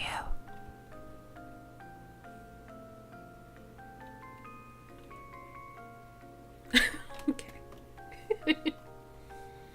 Should I gather up my courage and confess my love to her? Yes. And just confess. Wait, did I hesitate again? Oh, frickin' frick balls. I went too fast. I went too fast, and now she's just like, go away. Aw, shoot. You've gotten this ending.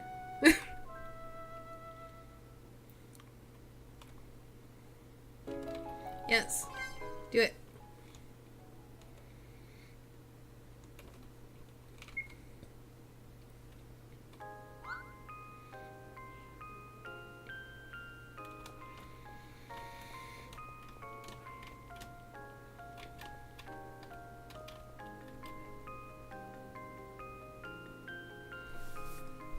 I still say this isn't creepy.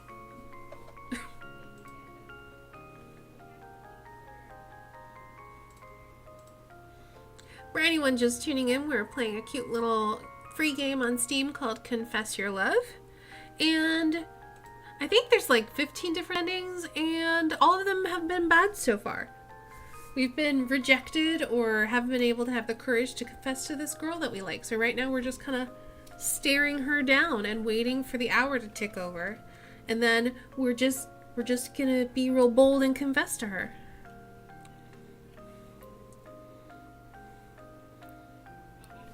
This isn't creepy.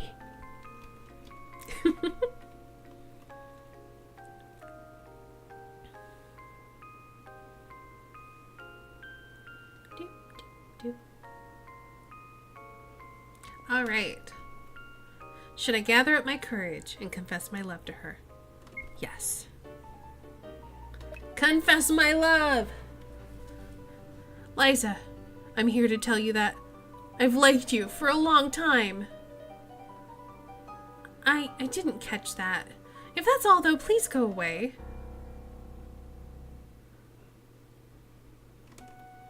That's okay.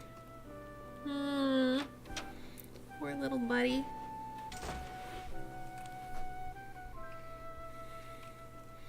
How do we make her love us? As if nothing had even happened. End 2. Inaudible. Aww. But hey, we got a new ending. Alright. I feel so awful. Yes, simplify the initial plot.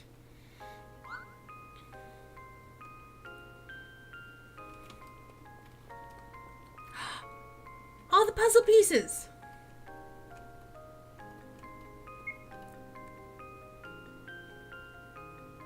The ending should be the guy dumping the girl. Maybe.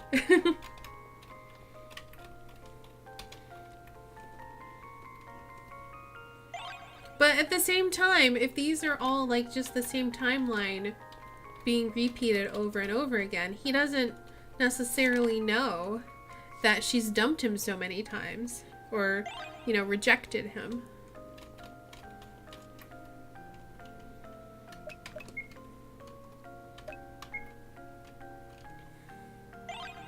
Also, I'm wondering if these books are portentous in some way.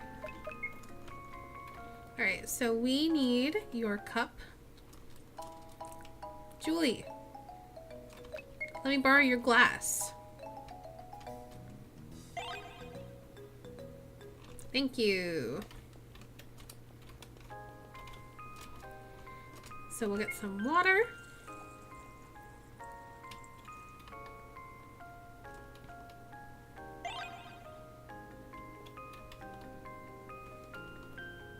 Water the plant. 9680. 9680. The puzzle pieces fit. Let's put them in. 9680. I wonder if I have to even remember that. Oh, yep. I think it was 9680 anyway. Yeah! A key was found in the notebook. Sweet. Well, I can think of 2 locked things.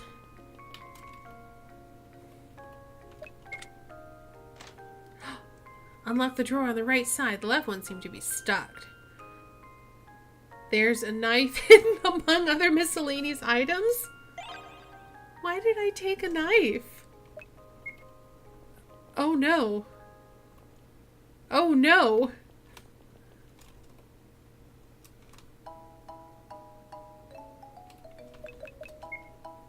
Alright, hold on. I'm worried. What are we supposed to do with this knife?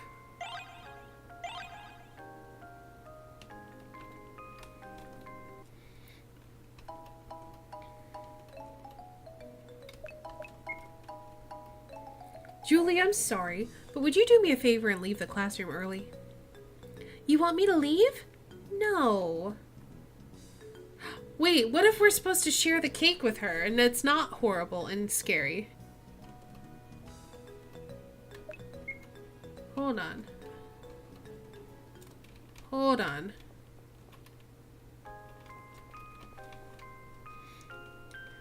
Yeah, that's what I'm wondering. If maybe we cut the cake and offer it to share.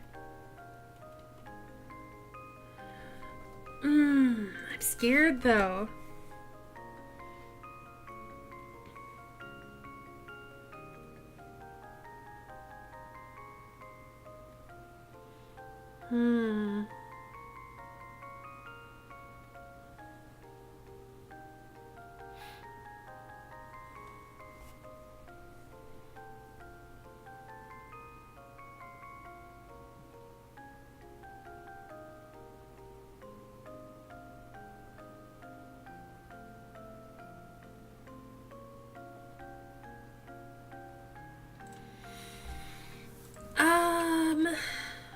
Yes. Give her the cake?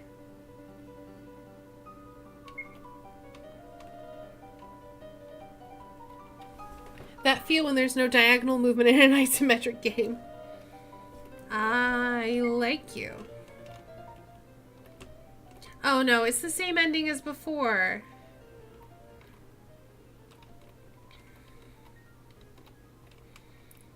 I bought it for you. You didn't have to. Dang.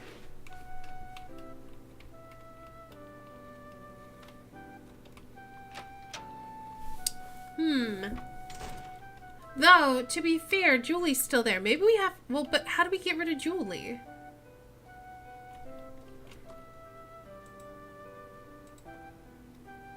Maybe...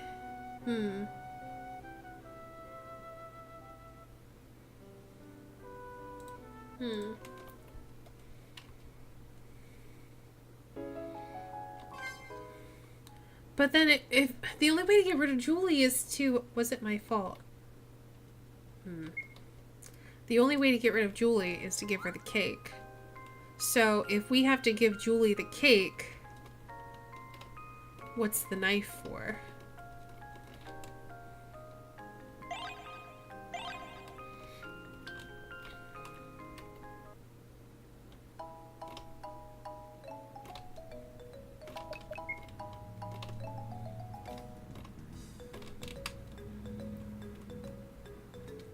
Bribe with cake.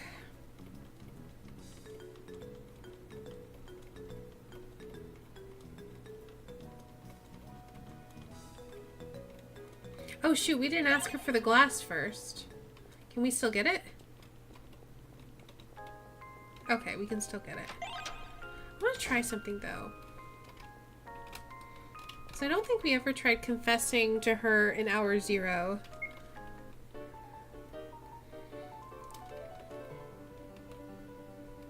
What's that?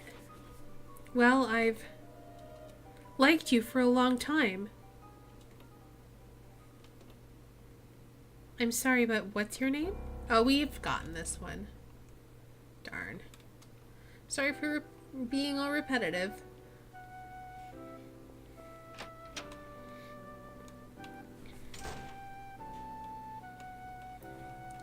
Invis-da-bubble.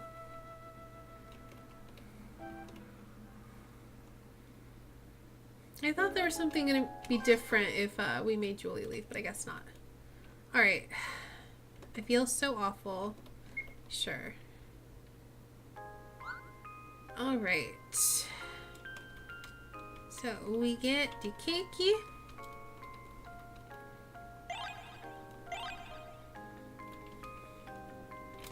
Make Julie leave with cakey.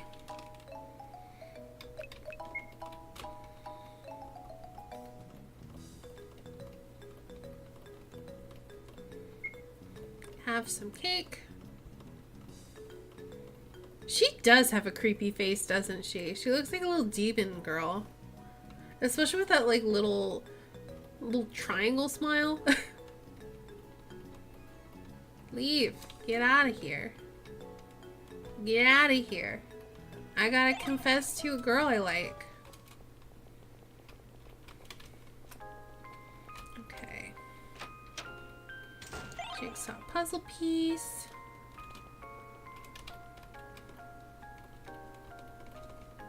Jigsaw puzzle piece.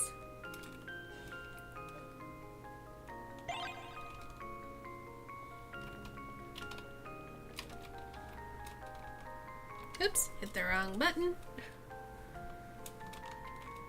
Check the books. No longer human.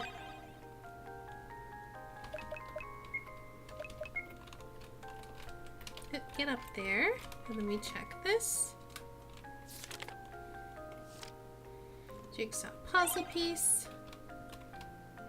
Oh, we need to borrow the glass.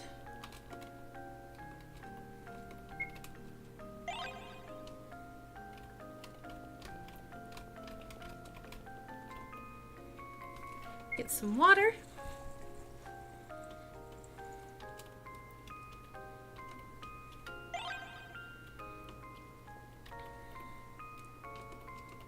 Water the plant. This seems more like a puzzle game than a visual novel, even though it was under a visual novel. 7927. 7927. 7927. 7927. 7927.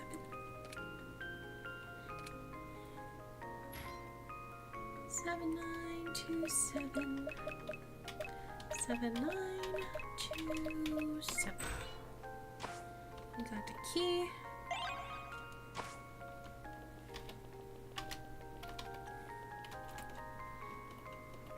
Check the drawers.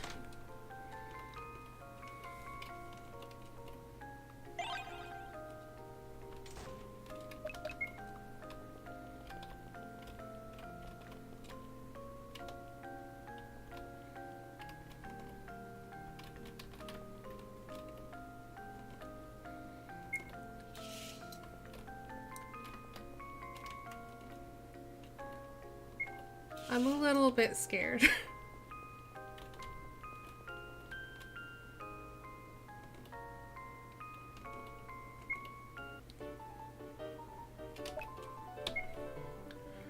Lisa, I love you. Will you be my girlfriend? Thank you, but I can't. Why? My heart already belongs to someone, and it is not you. But Alright, sorry to have bothered you. I hope you can find your own happiness. Thanks.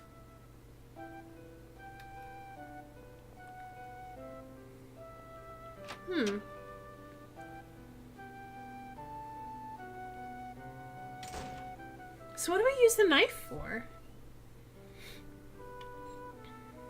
The feelings of love disappeared in a flash. Ending 7, ... Oh no! Hi Anta, welcome to the stream. We're playing a game called Confess My Love, where we're trying to confess to this girl and she doesn't seem to like us. Was it my fault? Yeah. Oh, Julie's not here this time. Ouch, my head hurts. How long was I asleep? It's been a while since school ended. Everyone's back home except for Liza. Now is the perfect time. I've made up my mind to confess my love to Liza. Okay, I admit I'm still hesitating a little, I guess. Then, shouldn't I just make up my mind and confess my love to Liza? It feels weird somehow. All my belongings inside. Cake. No idea whether or not this gift will be okay, but I'm gonna take it. My diary. And there's no glass on the desk here.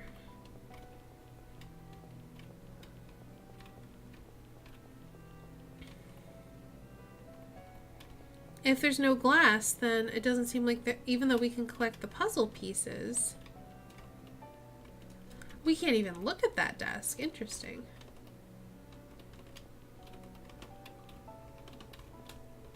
Willie is a cutie. I know, he is cute. Oh, there's also no time going right now. I want to look at the clock. 7 o'clock. Okay. Maybe we just confess. Are you ready to confess your love to Liza? I'm gonna go to bed now, probably dreaming about an endless cycle of confessions. Have fun. Bye. Thank you so much for hanging out, HD. I hope you have a great night and sleep well. And hopefully someday Liza will accept our love. Liza, I like you. Can you be my girlfriend? This is different. And the music faded.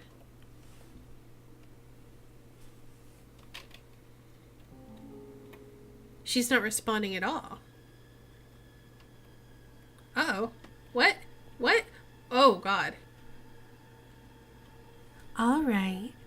Let's be together. Forever. Oh, God. Ah!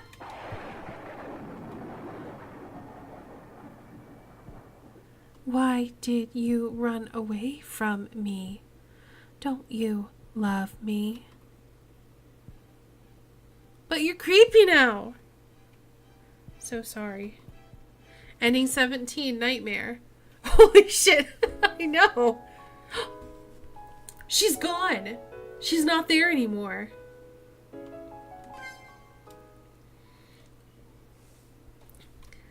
I don't understand what's going on. Yeah, sure. Oh, she's back now. Julie's there. Oh, my head, it hurts a lot. Oh, no. Everyone's back home now except the person in front of me, Julie. Oh, Anton. Good time to go to bed. I hope to confess my love to Lisa when no one's here. Luckily, Liza was... Oh, so Liza is still here. Suspicious.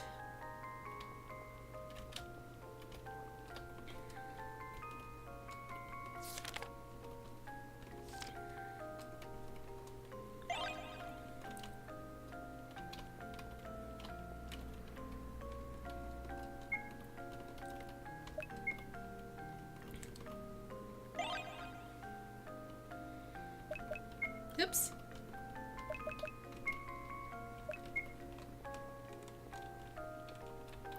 Fuck Lisa.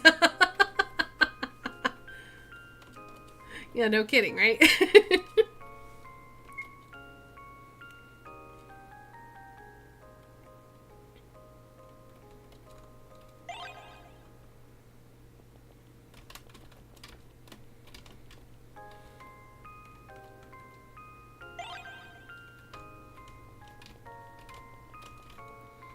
I didn't do anything. I confessed to her.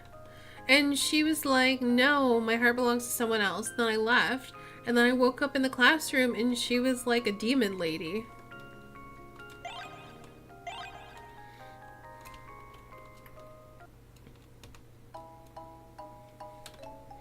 And then I think she murdered me. Oh, I can ask her a question. Shit. Hold on. Forget it. I want to see what that option is.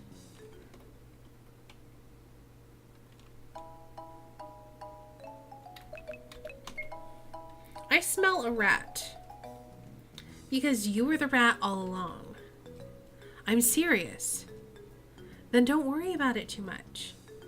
Fine then. What? That's weird. Ask her to leave.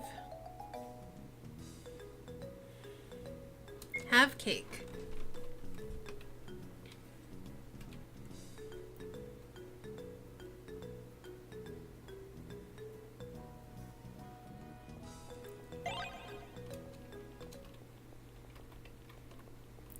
And then we take her glass.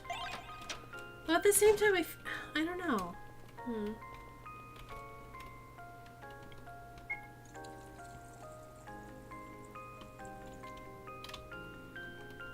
I wonder if every time after getting the knife, we'll get the creepy scene, and then maybe this time we can try to escape her? That's my thought. 2696.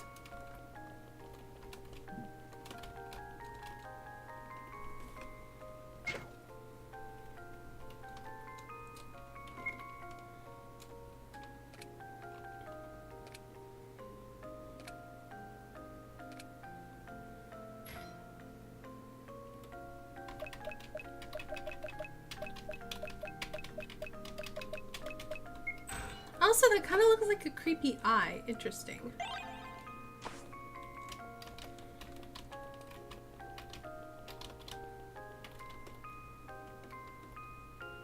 Oops, that's not what I wanted to do. Check the drawers. We get a knife. I don't understand why we need a knife, though. It's a bloody knife now. Shit. The knife is covered with blood. And my head hurts. Oh gosh. Liza, I'm not sure what caused this, but she is in danger. This isn't good. I have to protect her. Oh, I'm not even controlling this at this point. Liza, I don't know how to explain this, but it's dangerous to stay here. What? Get out of here as fast as you can. I mean it. Did you have a nightmare or something? Trust me. Hurry. Can we put this off for a moment? I haven't finished my assignments yet. Okay, look. I found a knife with blood all over it. And does it have anything to do with me? No. So come on and leave me alone already. I won't, for your safety. She's all pissed off. Now you're really starting to annoy me. Go away.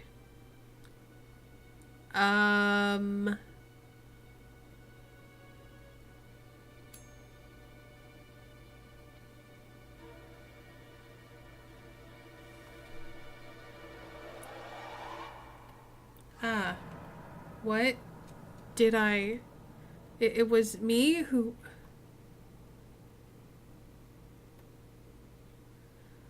So that went about as well as you'd expect it. Ending 19, harm. So I guess we stabbed her?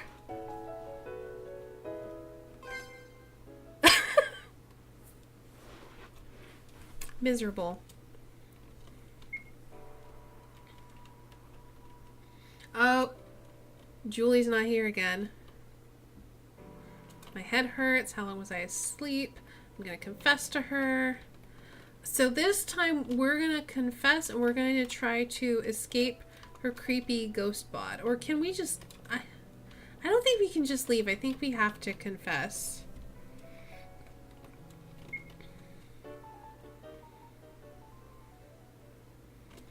So we've done this. Maybe if we kite her... Yeah, there are a lot of endings. There's at least 4 more than I thought. I don't know if we'll get all of them, but we're going to get some of them. So she's creepy ghost Liza. Oh god. Okay. I don't know how to avoid her, to be honest. Why did you run away? I love you. Why don't you love me? Oh god, Liza, you need to stop.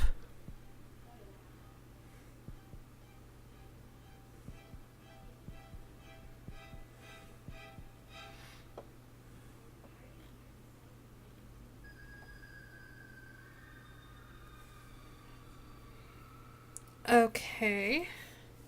Well, anyway. So sorry.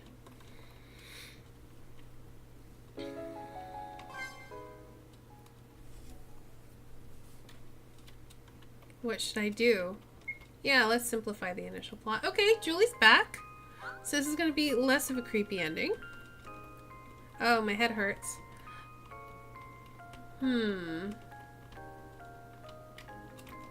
I want to try something.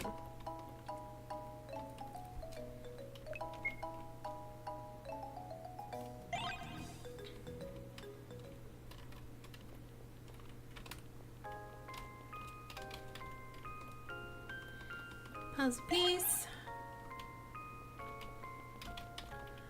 I think we're just gonna do like one more ending of this. I don't think we're gonna go for all of them, but this game is free on Steam.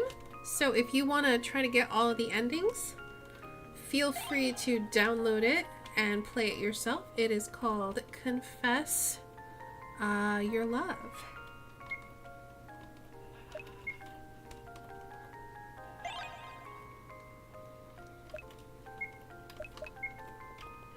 And then we're going to probably move on to one more game.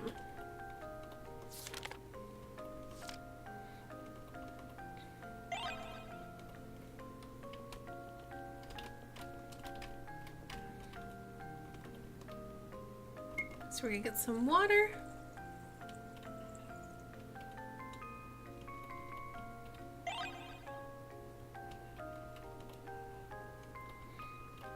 Water the plant. 81.57. Yeah. Knife marks on the desk. 81.57. 81, 57. Looks like an eyeball. It's creepy. 81, 57. So my thought is, what if we get the knife while Julie's still in the room? Because as soon as I got the bloodstained knife, I ran right up to Liza.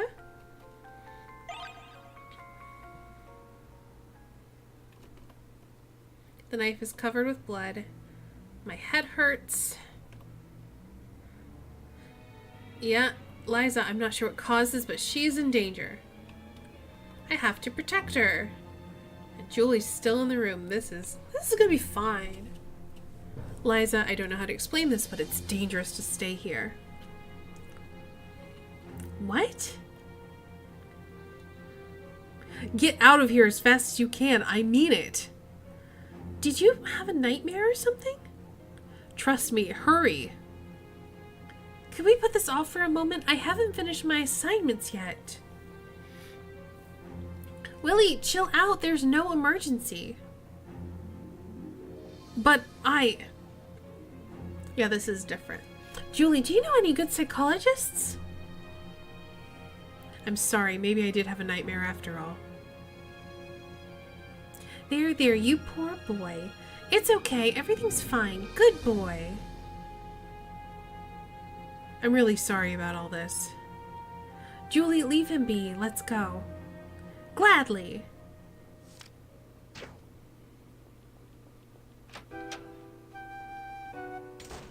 Hey, we didn't murder her! So, was it just me who took things too far? Yes. Too far gone. Ending 18. Insanity. Alright, so I'm gonna move to this page real quick. I'm gonna end the game. And I'm gonna go real quick to my Steam library.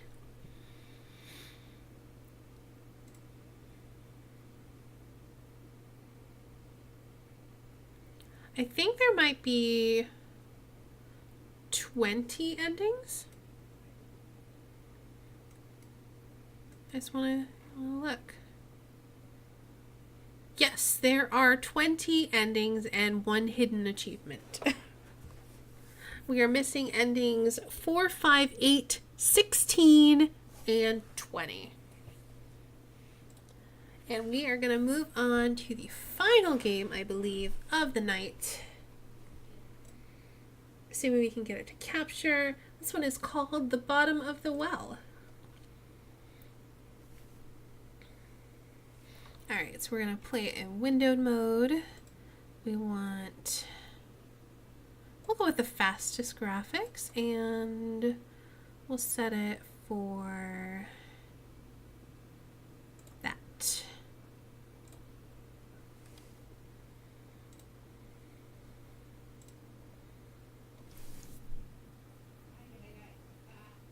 Okay, so we'll go to the game screen.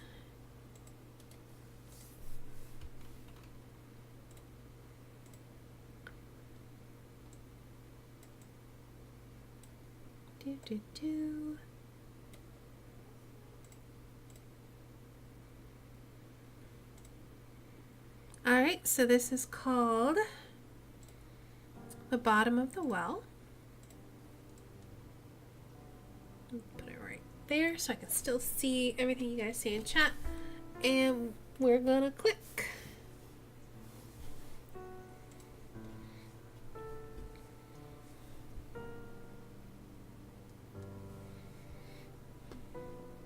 And I believe that this is a, this game looks spoopy. It's a little darker. I think this is one where you can die a lot. Welcome to The Bottom of the Well. This game is a visual novel, meaning it is mainly text-based piece of interactive fiction, a book where you get to decide what happens next. Most of the gameplay consists of picking your choice from a selection of options which will further the story. Bottom of the Well does have some gameplay aside from multiple choice, though. The most important of which is the kind of Alice, or protagonist, you are going to play. The FPS is potato, is it? Am I dropping frames?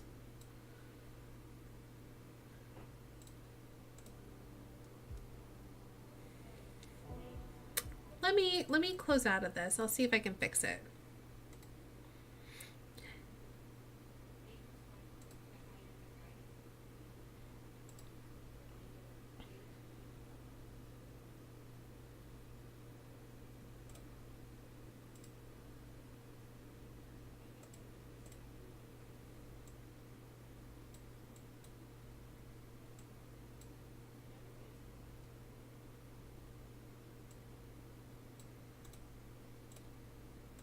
Steam overlay, why are you showing up?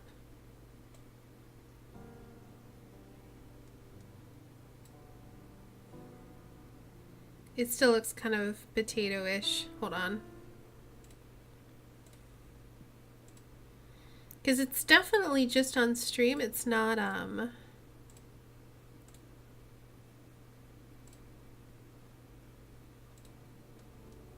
Is that better? That looks better. It must have just been the capture I was using. Hold on.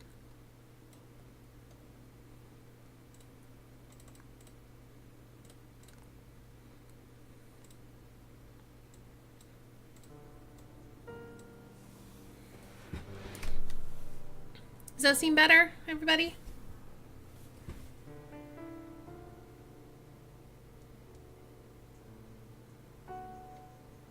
If so, I may need to make it a little bit bigger. I think it's better. It's showing it better on OBS, so I'm going to assume it's better. So give me 1 second.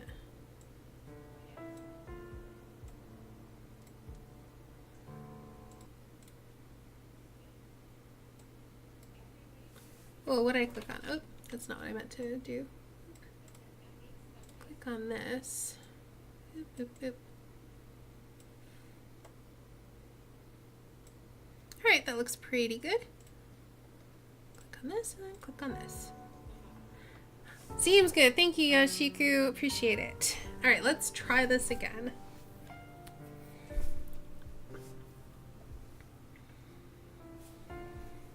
I was using window capture, but this one seems to work a lot better with game capture. All right, so we've read this. We're going to select options to further the story. The Bottom of the Well does have some gameplay aside from multiple choice, though, the most important of which is the kind of Alice, our protagonist, you are going to play. For your first playthrough, we recommend you use default Alice, but the customization is there to be used. Interesting. Even if you complete the game, a different Alice might have a very different experience. If nothing else, you might just find a new way to die. Thank you for playing our game, Red Nettle Studio. So we will start with default Alice. Oh, she has a dating thing, a social life, fitness, career, supplies, survival. That's me. We're so cute. So we'll go with default Alice. The default Alice is capable of finishing the game to its true ending, but not necessarily through all branches. This Alice is career motivated, friendly, somewhat lazy, a hopeless romantic with no survival skills at all. She makes up for it by being a good organizer. Okay. Yep. Dream Diary, September 13th, 2015. Today I had the weirdest dream in my... What? I was trying to read that. Morning, eh? Morning. Well, I guess she's not happy. Morning. Did you catch the anniversary reading last night? Look at his profile pic. Like, who is this fancy boy? No, well, I tried, but I fell asleep. Listen, about that. You fell asleep? Oh, come on. Alice in Wonderland is like our favorite. Oh, he's supposed to be the Hatter. I see. Let me finish. Something happened. I was tuning in on my radio. You're such a Luddite. Amazing I can even catch you online. Shut up, I'm not a Luddite. I just like analog things. Anyway, I was tuning into the broadcast and I must have hit the AM switch or something because suddenly the channel changed to something else. What, aliens? Oh, government-run number stations? No, it was this weird, like, white noise at first. It's hard to explain why I was so drawn to it. I could hear snippets of some melody, maybe lyrics, but the signal was weak. So you turned it off and continued looking for the Alice broadcast. So I went on my balcony and turned the antenna around until the signal came through clearly. It sounded now more like music with the odd signal in the background. When logic and proportion have fallen sloppy dead, and the white knight is talking backwards and the red queen's off with her head. Oh, so somebody's pirate radio broadcast of golden oldies. It felt like there was something else there, some message that the music was hiding. I know it sounds weird, and then I fell asleep. What a story. No, hear me out. I dreamed. And I didn't know I was dreaming. Do you understand? It was entirely lucid, but like waking up in another world, except I didn't think of it as another world. Does this make any sense? You had a super lifelike dream where you didn't know you were dreaming, but you were still loosely in control. Sounds pretty rad to me. I'm sure it would have been, except for the whole end of the world, apocalypse bit in the dream. Okay, now you've got my attention.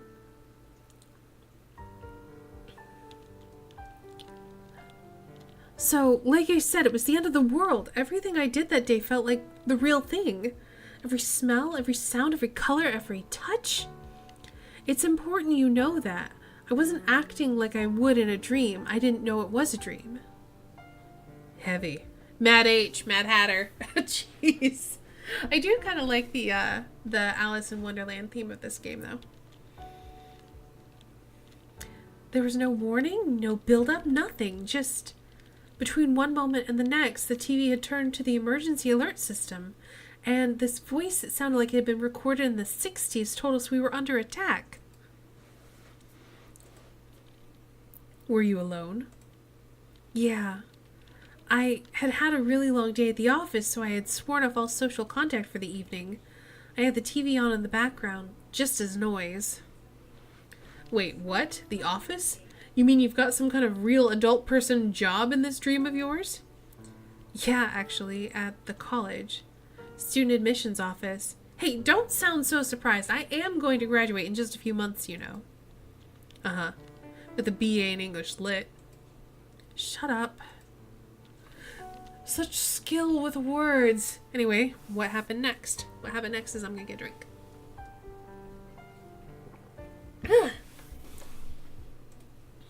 Like I said, the TV suddenly turned to the emergency alert system. Jacked the volume all the way up, too. I didn't even know that they could do that. The broadcast told us we were under attack right now, and that we needed to get to shelter, and that we had less than 30 minutes before the bombs hit. Jesus, sounds scary. At first, I didn't want to believe it. I switched the channel, but they were all the same. And then the sirens started. Tornado sirens, flood sirens, I don't know. And I knew things were serious. So, what'd you do?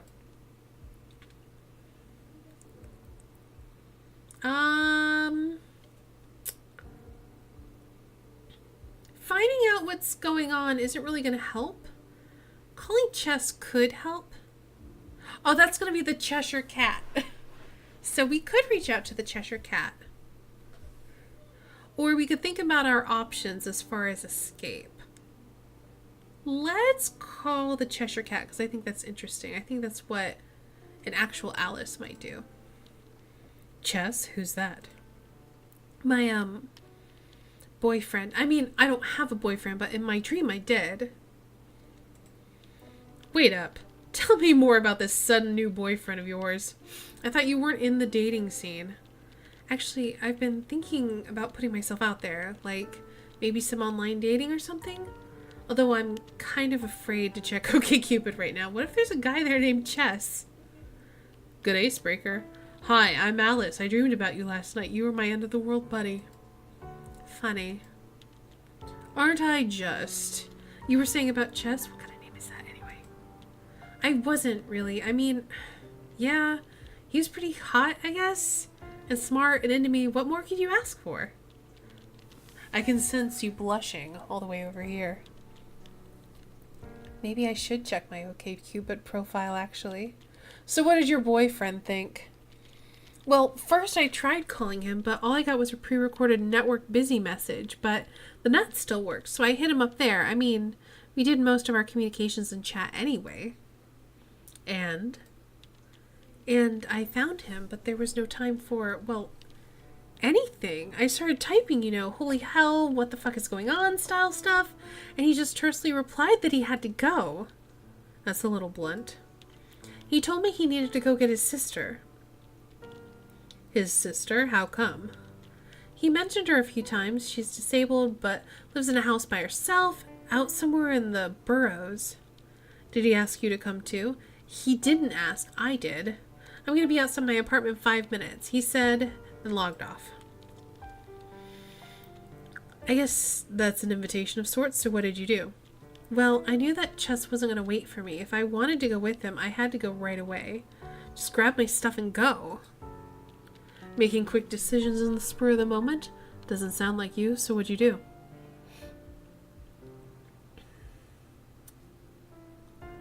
Well, we're already kind of going down this road, so let's help him with his sister. So I decided to go with Chess. I mean, how couldn't I? He clearly needed help. Altruistic. How long had you been dating? Cynic. Long enough to know my feelings were real. I mean, they felt real in the dream. Can we do anything with these? I don't think so. Where did the sister live again? In a borough, practically the suburbs, so pretty far. Just so that he usually takes a subway or a bus. Chess actually just lived down the street, and we always had a customary place to meet. We didn't even need to confirm the place anymore. But it didn't seem very likely we would be able to catch a bus or the subway. So how were you planning on getting to the sister? In less than 30 minutes. Oh, spoiler. The bombs didn't start dropping on us within 30 minutes. It took longer than that. They did start, though. That's lucky. Yeah, well, it didn't mean we weren't in a hurry.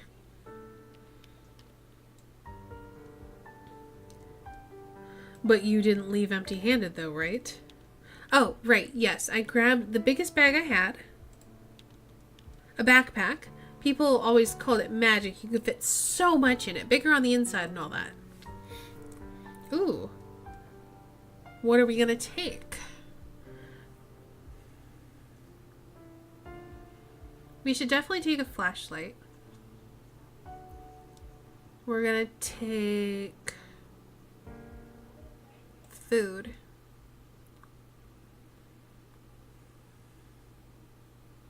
We're going to take the radio. Spare clothes. We may as well hold the map.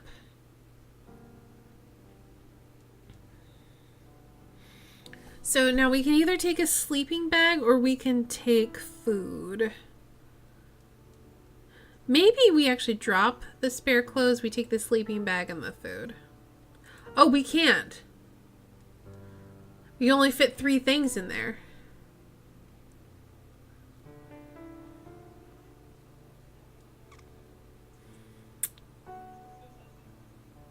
We'll go with this. It's fine.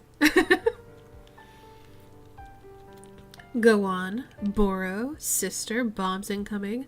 How did you plan to get there in the chaos?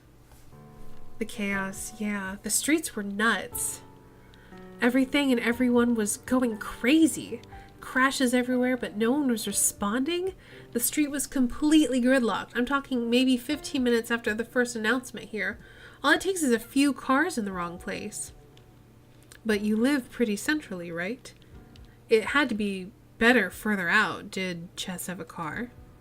No. But if we wanted a car, there were tons around. People just left them, keys in the ignition, and ran. Holy shit. It really must have been bedlam. It was. I was so scared. So, steal a car or walk? Oh, that was him. My bad. We discussed walking. It was like 14 miles or something. It'd probably take at least 4 or 5 hours on a good day, and this wasn't a good day. Maybe a good start, though. Things might clear up outside the downtown area, and you might be able to steal a car there. Appropriate a car. Stealing sounds so criminal.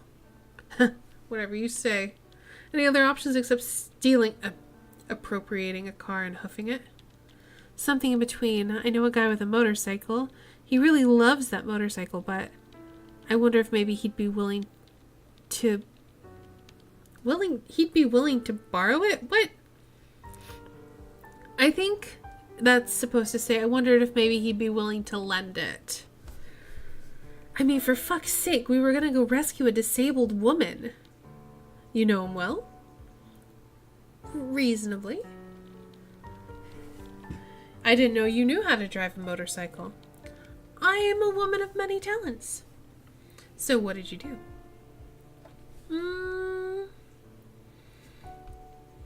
Can we check? No. Can we check our Alice? Our skills? I don't remember. What?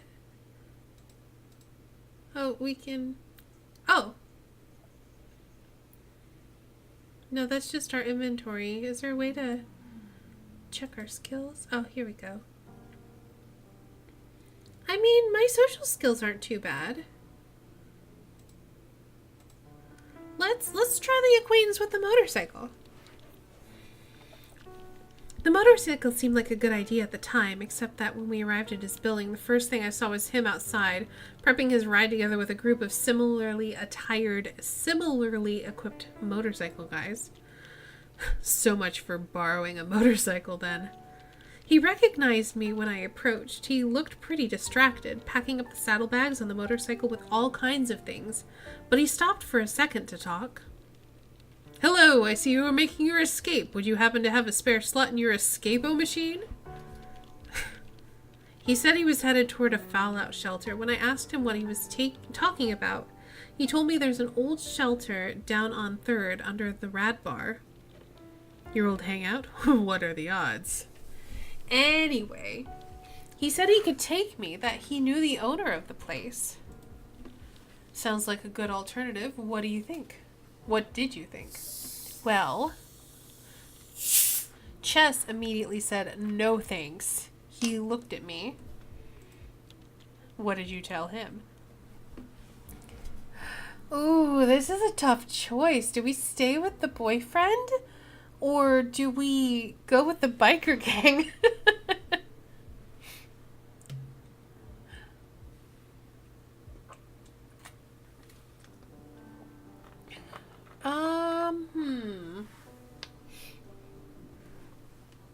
I think we gotta help this sister. Even if it ends badly and we die, we gotta help this sister. So no daring escape into the sunset on your motorcycle with bombs going off behind you? What a pathetic excuse for a power fantasy this dream of yours is. I don't think it ever was a power fantasy, or necessarily fantasy at all. Anyway, I still had to make a choice, and I had already lost a lot of time. Well, we've already done that, so we're gonna try to steal a vehicle right away. By your description, that seems like kind of a bad idea. Well, finding a vehicle was easy, but they had all been abandoned for good reason. They weren't going anywhere. I had to find one that I could feasibly get out of there with. Right, so how did that go? And what did Chess have to say about this? He was game anything to get to his sister faster. But he figured we would make better time if we split up. I went for the car, he went to scout a route. Sounds like a plan. I wasn't really sure what I was looking for. Just that I needed a car, stat. I found a station wagon open with a key in it. No sign of the owner. I jumped in and gunned it, and I got maybe half a block before I hit a complete traffic stop. Everyone was beeping, people are abandoning their cars, all traffic rules forgotten. I'm not sure what else you expected. Yeah, well, I decided walking was the best option. The whole downtown area was gridlocked, cars everywhere, people running down the sidewalks, and the sirens blaring. It was like one of those disaster movies. No hope of driving anywhere at any rate. But where was everyone going? Most of them were going home, I think. People were just in the wrong place at the wrong time. And there you were, running away from home. Once I made my decision, I stuck to it, no matter how much I was filled with doubt. Half an hour. Half an hour was nothing. Nothing at all. But luckily, that estimate was completely wrong. Sometimes I'll walk half an hour in the wrong direction just because I stubbornly refuse to believe I'm lost. That's a weird thing. I didn't know what was the right direction. But I did try to get there as fast as possible. Although that was a lot harder than I thought it would be. I was swept up in a mass of people and manhandled the wrong direction more than once. Every few minutes I stopped to consult the map to make sure I was going in the right direction. Good thing I picked up that map. Was there any danger? Like people attacking each other or something?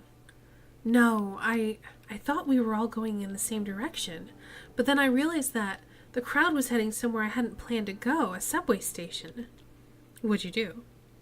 I was swept along. It was that or get trampled or pinned against some wall. I finally managed to disentangle myself at a stalled mass of people just outside the entrance. Apparently it was closed and people were trying to break through the gates. By the time I was out, I had lost a lot of time. Time. Yes. Isn't that the thing you're fighting here? How far away were you planning on getting? Well, a lot further than I had gotten at that point. I could practically still see my apartment building, but the crowd was slowly thinning at least, and I actually saw a vehicle in motion, an ambulance, weaving between stalled cars with its sirens blaring. What'd you do?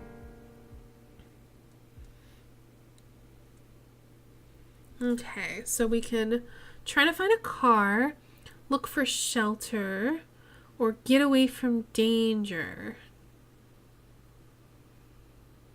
Let's find a car. Surely this won't go wrong. I'm still not sure how you're ethically justifying this to yourself. I was scared out of my wits and it seemed like a good idea at the time. Fair enough. So how did you go about it? I kind of just jumped into the first open door I found. Of course there was no key because the driver still had it. He had been on the other side of the car. Seeing me sitting there, he had a minor apoplectic fit and ran at me, keys in hand. God damn it, Alice. I knew you weren't car thief material. I panicked when I saw him coming and went for the door, and he saw me do it and tried to stop me, but in my squirrely state, I managed to close it in his face and then immediately lock it. Of course, he did have the key, but I managed to crawl out the passenger door before he got it open again. Lucky, lucky. Hey, it was my first attempt at car theft, even if it didn't go very well. I'm assuming you stopped after this? I skulked around for a bit longer. I didn't dare try another car. The next guy might have a gun in his hand, not keys. So I finally decided to stop wasting my time and start walking. Shouldn't you be finding some kind of shelter? No, I would have been looking for shelter. I found myself looking over my shoulder all the time, as if the flash could come at any time. Aren't you supposed to look away from the flash? Well, yeah, but how could I not? Some warning, something. The sirens were pointless. Weren't they supposed to warn when the event is imminent? Now I'd been out here for at least an hour and no bombs yet. I think I would have just stayed at home or done just about anything but head out into the open. You do that when you have this dream. I did what I did. So how long did you risk staying out? I asked Chess what he thought, and he just shook his head. He was going to keep going.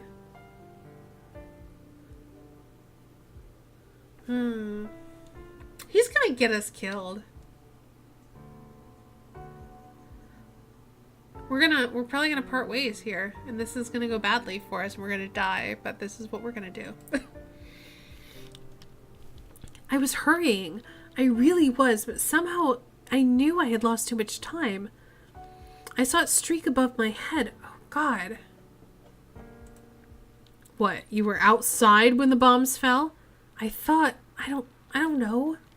I thought I'd have time to get away, but I wasted too much of it somehow. I was out on the street when the initial shockwave came. There was just no duck and cover could have saved any of us. They're from that, I don't think. The next thing I know, I'm showered in glass as every window above us shatters. Cars swerve off the road and crash. Bedlam. And light, bright, bright light. I tried to crawl out of the way when something hit me. Maybe a piece from a building. I don't know. I blacked out. You have a really fucked up imagination, Alice. It didn't feel like a dream. That's the thing. Because you don't wake up in dreams, do you? But I did, bleeding alone out on the street. What did you see? I saw a burning city, ash rain down, and downtown far too close. A mushroom cloud just staring me in the face. It was the end of the world. I just knew that, and then... Jeez. And then there was a streak of light, and it was actually almost beautiful as it fell from space. Just a streak of light. Only at a slight angle. I just had time to think, no, we've had enough before it hit. For some reason, I elected to stare right at it when it impacted above the ground in a terrible fireball. Ugh, please tell me the dream ended here. Yeah, I didn't really see it through, but I died eventually in the dark. And thus concluded my dream. Well, that was interesting. What do you think? I think it felt incomplete, like there was something missing. That wasn't the way it was supposed to end, you know? Dreams aren't supposed to end in certain ways. Oh, are dreams supposed to end in certain ways? This one was, I think. It felt like I was trying to tell me something, but I wasn't listening closely enough. Maybe you could try again next night. See if you hear the same recording. Speaking of, what frequency was this on? That's the weird part. When I tried to see, I realized I had hit the right channel and that it was in fact reading Alice in Wonderland. And this isn't exactly some obscure number station frequency on the AM bands. Well, maybe you'll dream it next night again anyway. That's the good thing with dreams. You can always dream them again. It may be something different the second time around. The end. We died.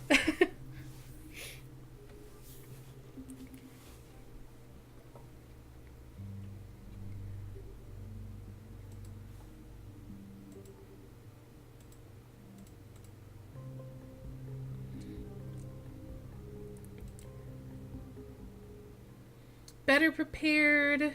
First death. Got Cheeves.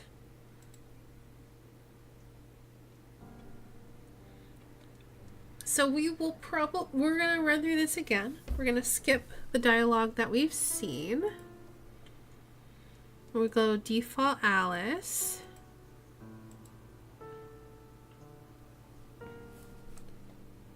I'm going to try to read this a little bit more. Weirdest dream of my life. I'm waiting for Joe to come online so I can talk to someone about this.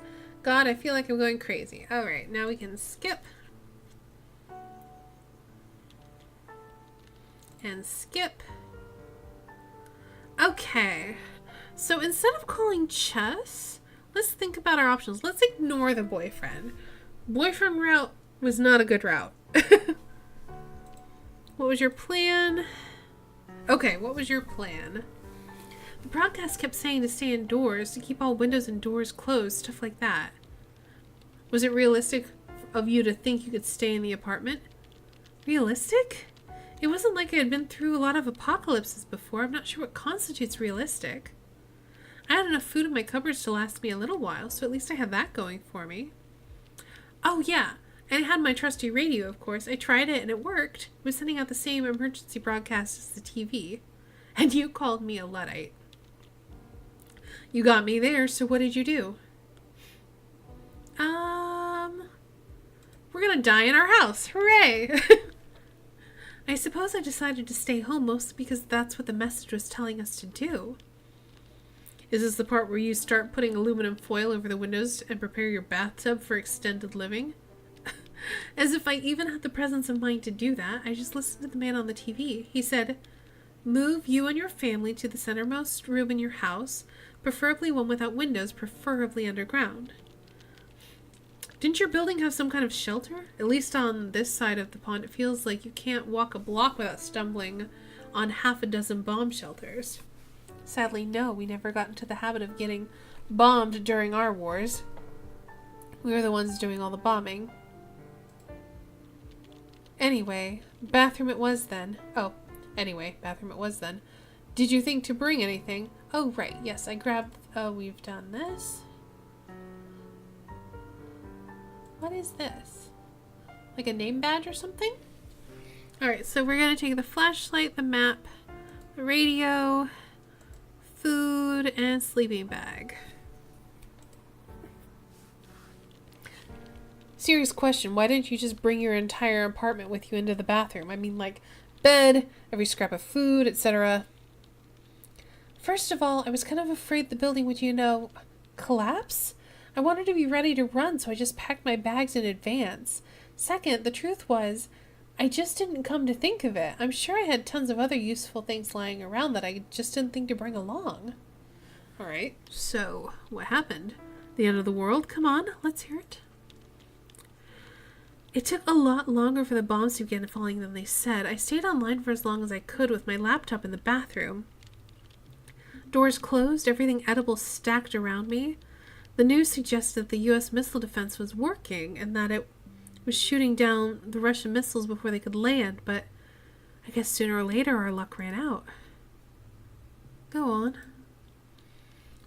Well, first the electricity went. I remember being lit up by just my laptop screen. Before I had time to panic, there was this rumble, and then plaster started raining down from the ceiling, and the toilet seat underneath me kind of started feeling oily? I don't know, like I was in danger of sliding off of it. Jesus. I was completely terrified. There was nothing really that can prepare you for it.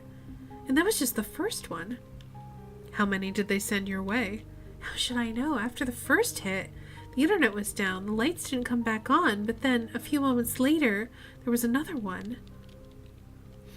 You know how you kind of count seconds between seeing a flash and hearing the thunder when there's lightning? Yeah. This felt like that, shock after shock, and then counting the little white flakes dropping down from the ceiling, hoping and praying the next one wouldn't just obliterate you. Did it go on for long?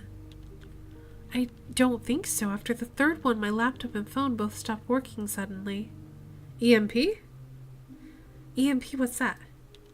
Electromagnetic pulse. It's this, like, secondary effect of a nuclear blast that knocks out electronics. Wait, how could you not know what that is? It's your dream, after all. That is kind of weird. Dream Me definitely knows more about this kind of thing than Real Me does, or did. How long did you stay in there? Well, the man on the TV said to monitor the broadcast until an all-clear was given, or at least 24 hours. I brought my portable radio with me. The net went down, but the radio waves remained, at least for a while. Analog for the win. The broadcast stopped after a while, but not before reporting on wind patterns. There was going to be a lot of fallout raining down right outside my window, right around the 24-hour mark. Oh, so not the best option? Well, I was pretty sure it'd get inside, whether I wanted it or not. The question was if it was worth waiting a little longer. Did you have enough food? I had enough to last me 24 hours at least. So what was your decision?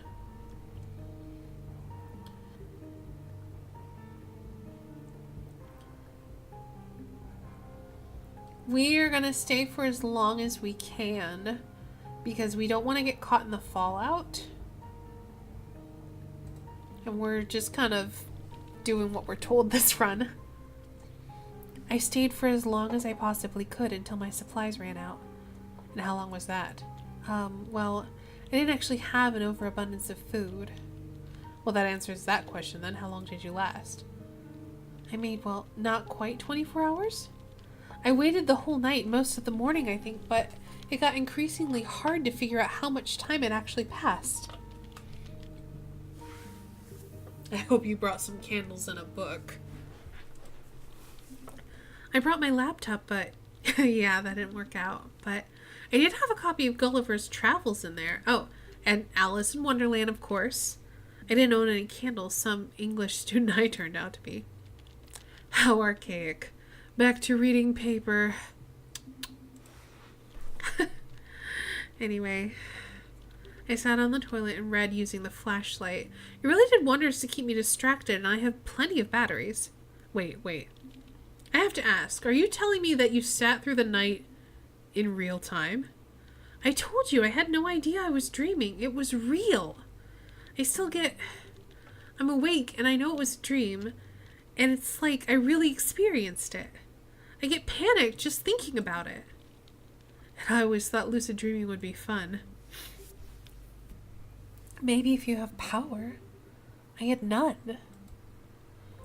Did you get peckish? After a while, luckily I had some food, although I had to eat it cold, of course, but it was food. It's not like I was having a pizza. But it was good to fill up my belly with something. Comfort eating. Funny. So. Food's gone. After you left the bathroom, what did you see? You know, it actually took a little while to wrap my head around that it was still my apartment. You see, all the windows had shattered, so everything was covered in shards. There were books and papers all over, blown around by the wind, I guess, and ash. Ash? Yeah, I was in shock. It was like stepping into another world. I walked across the debris, glass crunching under my feet, to the window. Everything was gray, but I could see the morning sun through the clouds. It was snowing ash. That can't be good. Did the city stand? I think the city was making most of the ash. I could see smoke rising from what little horizon I had visible from my apartment, and it smelt of burnt and smoke outside. But it was also eerily quiet. What'd you do? I coughed up my living room. Seriously though, gonna leave. I double checked what I had packed and confirmed that everything I hadn't taken with me to the bathroom was ruined, covered in glass or ash and radiation presumably, and then I left. Did you need a flashlight? I took it out and everything, but there was actually a kind of slight light everywhere. How come? Well, there were a lot of doors on the opposite side of the corridor thrown open, and light was coming from them, which I thought was kind of odd. And I peeked in, calling out a hello, and finding myself looking out at nothing, you know? No walls, no floor, barely any roof left, no windows, no people. Kitchen cabinets hanging loose above the abyss, that kind of thing. And beyond, nothing, just ruins and fire, the whole downtown area gone. There was this thick, ashy snow falling everywhere, a lot of it drifting inside, and suddenly a gust of wind blew a faceful of it at me, and I gasped. I'm getting irradiated. That doesn't sound good. My stupid stuff was sounding there, mouth agape, staring, so of course I got a lungful of it. Damn idiot me. Oh no, my health is going down. Damn idiot me. I can't really do the sight justice though, and I don't blame Dream Me for staring. Dream You isn't you? She is, and she isn't. It's hard to explain. Anyway, were there no other survivors? I hadn't planned on looking, but as I finally reached the ground floor, I heard voices from one of the other apartments there.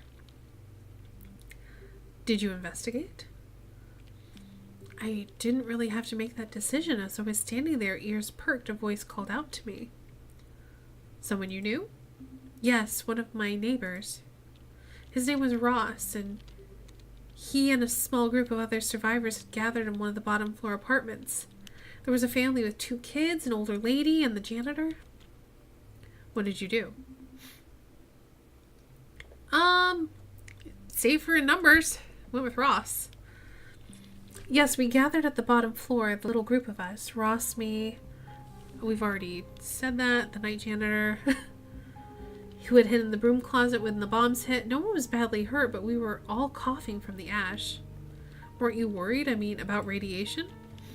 I didn't really have time to be worried about radiation. We were more worried the building would collapse on us. Half of it was already gone. Okay, so what did you do with your little group? Well, first we all sat down and exchanged stories of our survival, speculations on the cause of the attack, all that. It was the most natural thing in the world. Uh-oh. This keeps wiggling. What does that mean? But soon enough, we needed to make a decision. Ross said I was the last person he'd found alive in our building. We need to get out of here. If you guys learn anything about radiation, distance is your friend. I argued strongly that we needed to leave right then and there, but what? But they wanted to stay. The family with the child? He started feeling bad, nauseous, diarrhea. Oh, he's dead. He's dead. He's got radiation sickness. He wasn't in any shape to walk anywhere, they said. They need to leave him and go, because, that is probably classic GI syndrome right there. So what did you do? We're not staying put. If they're not leaving, I'm leaving alone. I decided to leave on my own. They weren't surprised. There had been a couple of others who had also gone off on their own after they'd found them. This is a suspiciously involved dream, you know. Tell me about it. So what next? No, I need to get out of town as fast as I can. What did it look like? The streets? Awful. Ruined buildings everywhere. Charred by fire, most of them. We had to pick her... Who's we? You're by yourself. No one's coming with you. I'm gonna rephrase this. I had to pick my way between cars and debris and bodies. There were so many bodies, it makes me sick just to think about it. Must have been pretty difficult to travel. Yes, although it was oddly inconsistent. I think my building was the last one directly affected by the blast. About a block in the opposite direction, there were mainly intact buildings. As much as you could call them intact, I guess, still standing. And what about others? Were there any other survivors on the street? Yeah, there were others. A lot of them were a lot worse off than me. Some were blind, others were burnt or broken or in shock. There just wasn't anything I could do. Where was the government? I don't know. No one knew. I hadn't heard a single ambulance siren since the event. For all we knew, there was nothing left. Oh God, I'm dying. Look at me dying. Did you figure out where to go? I started coming across survivors soon enough, people like me. Some with backpacks and some just with the clothes on their backs. It was absolutely wretched to see them. Some were staying put, but most were moving. Rumor had it there was an evacuation center set up at the college. What, your college? Yeah. Talk about going back to where you started. Go on, how did it go? It was pretty slow going. And even though I tried to keep out of the black rain, there wasn't all that much we could do, but at least we had a goal and others to help us get there. I'm gonna die. I'm gonna die from radiation. So it was real, the evacuation center? Not so fast. There was a slight obstacle still in the way. Oh, what's that? The river. There's a river? Not something I had thought about either. I didn't live anywhere near it, so whenever I crossed, I just drove over it, but there it was, a geographical reality. So, I mean, the bridges were surely still there. True, but when we approached them, we realized they were occupied. Uh-oh. By whom? I'm not sure. I saw them from afar and kind of ducked into cover. I saw immediately that they weren't good news. They had guns and they were harassing other people who'd come to the bridge. I think they were mugging them. Didn't they let anyone pass? Yes, some, but I didn't know what the price was or if they had some other criteria for letting people through. So what did you do?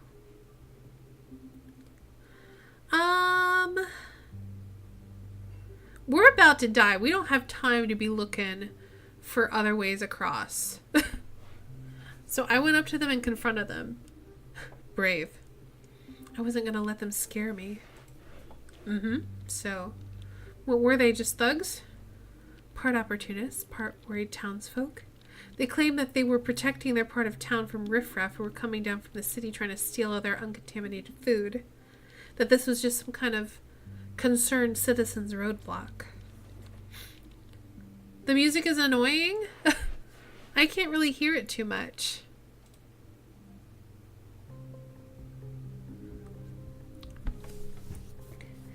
Is it too loud? I can turn it down a little bit if I need to.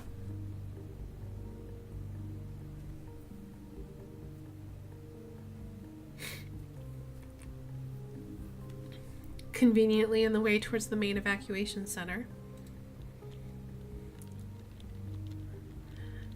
Yeah, but, well, I mean, they had a lot of guns, but I didn't really detect a lot of malice on them. It didn't seem like they particularly wanted to use them. So what'd you do? Well, I don't have any food, so I'm gonna try talking my way through. Yes, the infamous fast talk. How did that go? I tried various versions of begging and cajoling, but they had heard it all. Either I had the supplies to pass or I didn't. That was it. What'd you do? We'll go with this one then. I told him the truth. No, I had nothing. I opened my pack to show him and he grabbed it, emptying out and riffling through the contents. So much for concerned citizens, so what'd they do then? They told me I was just a looter and that I should fuck off. At least they gave me my backpack back. To which you replied, well, I gotta reconsider it then. Okay, so it seems like waiting's a really bad idea because then we just get fucked up by radiation. I decided to back off. There had to be some other way around. Clever thinking. So what did you decide? Other bridges. And what's to say the other bridges didn't have similar setups? Seems like a likely thing to do. I was willing to take the chance. I wasn't going to tangle with a group of armed men, even if I lost some time. How much time did you lose? There's actually not much else to say. Huh? Well, I'd been feeling it for a long time already, but by then it just came to an end. I couldn't move anymore. I was too weak. I had to rest. But I couldn't even keep food down. In the end, I couldn't even stay conscious or talk. Radiation poisoning? Yeah. Of the acute bad kind. I suppose it's lucky that I can't really say much more about my last time on Earth. I was too delirious, too out of it, to really notice or realize anything more.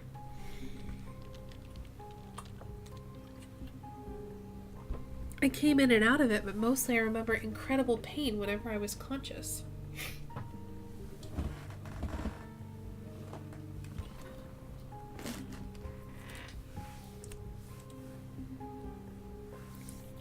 And thus concluded my dream, but there was more to see. But you fucked it up.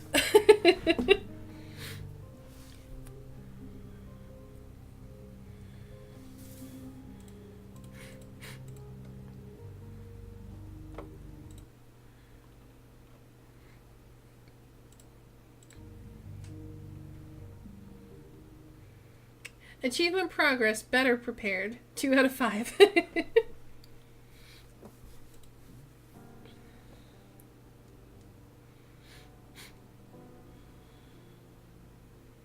So we have 2 options. Try to get out of the city and find shelter, or hunker down while the bombs hit and then leave immediately.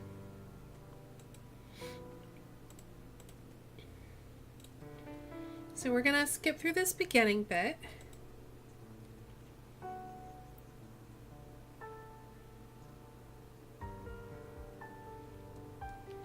Skip through all this.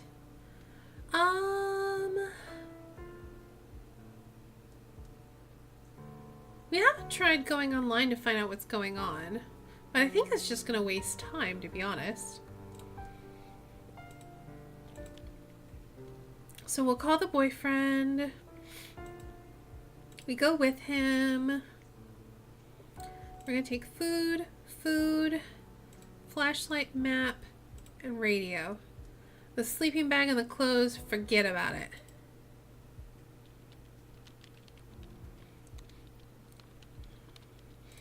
So we did that. So we could abandon Chess and go to the shelter. But I think I want to try to make Chess work. So let's walk. I decided walking was the best option. The whole downtown area was gridlocked. Cars everywhere, people running down the sidewalks, sirens blaring. It was like one of those disaster movies. No hope of driving anywhere at any rate. But where was everyone going? Most of them were going home, I think. People were just in the wrong place at the wrong time. And there you were, running away from home. Once I made my decision, I stuck to it, no matter how much I was filled with doubt. Half an hour.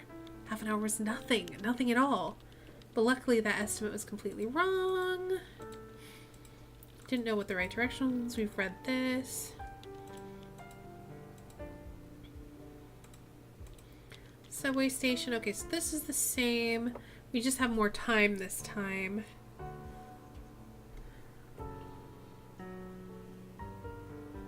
Let's just keep walking. Just as single-mindedness is what led me. I was pretty sure this was a monumental mistake and that we'd get caught outside and killed for sure, but I couldn't just leave him, so we kept walking. So how did that work out for you? You think it was easy? People had driven out into the sidewalk and left their cars. Everything was a mess. I had tried going down the main highway, but it proved pointless, and I had to backtrack. I didn't say it was easy. Did you consider running? I half ran and half jogged as much as I could, but it felt like being late for class. I got tired almost immediately, while the goal was still as far away as ever.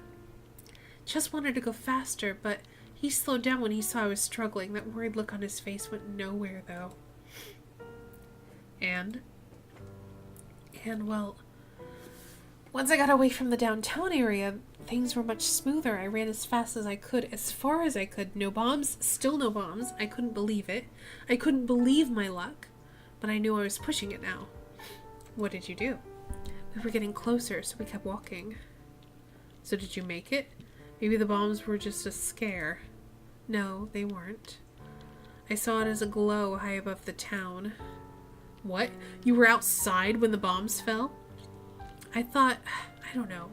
I thought I'd have time to get away, but I just wasted too much of it somehow.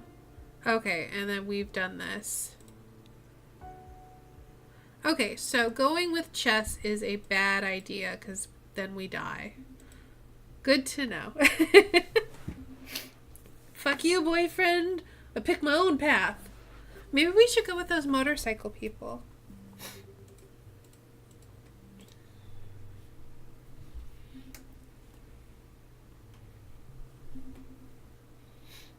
Better prepare 3 of 5. Interesting.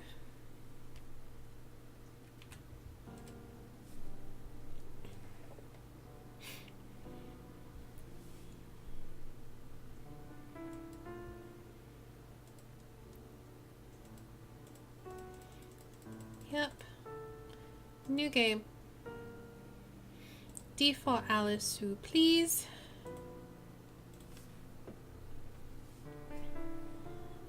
kind of curious what the skills do. Like, if I go with someone with you're addicted to eating ASMRs. I don't think it's bad. I don't understand it.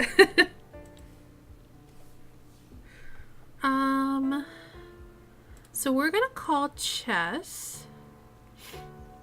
And then we're gonna go with him.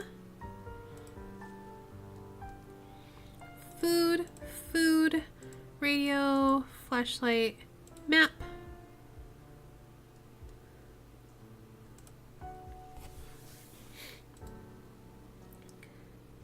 Motorcycle.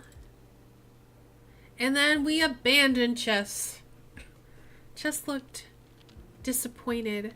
I tried in vain to argue with him, but he left. Ray shrugged, and a few moments later they were all packed up and off we went. The motorcycle was exactly as efficacious? Efficacious? How about efficient? Was exactly as efficient as I thought it would be, skimming past the stalled cars and even edging through the masses of people. We made it to the fallout shelter in excellent time. Why not ask for the motorcycles? I mean, he's not going to need it in the shelter, is he? They stashed them very carefully inside the garage at the Rad Bar, which was right next to the entrance of the fallout shelter. Ray had the key and locked it tight. He seemed pretty sure he'd get them back after whatever this was had blown over. Point being, no bikes for me. The door to the place was in a side alley where the trucks came to load. When we arrived, there was no one else waiting. He knocked, and a moment later, she opened. The bitch queen. The bitch queen? Isn't that a little harsh? Well, I didn't think of her like that at first. No. She saw him first, and she was just so happy. So that was my first experience of her, just this happy redhead wrapping her arms around Ray, giggling and laughing. In her happiness, she let us all in, me included, without a hitch. That doesn't sound very bitchy to me. Oh, she showed her true colors when we got in. So, here's the thing. The place had capacity for well over 100 people, but it was practically empty. You see, she was the self-appointed gatekeeper, keeping anyone and everyone she didn't like the look of outside. What the hell, at a time like this? What a bitch! Told you. Still, must have felt good to finally be safe. Was there anyone else there you knew? Yes, I found a few familiar faces. Oh, look, I've got people now. I got social people. It was good to sit down and talk with someone. Well, the peace didn't last. What happened? Soon after we had arrived, a second group came. She started arguing with them, and I could immediately tell she wasn't planning on letting them in. I looked around, but no one else was saying anything. Ray was nowhere in sight. Ooh.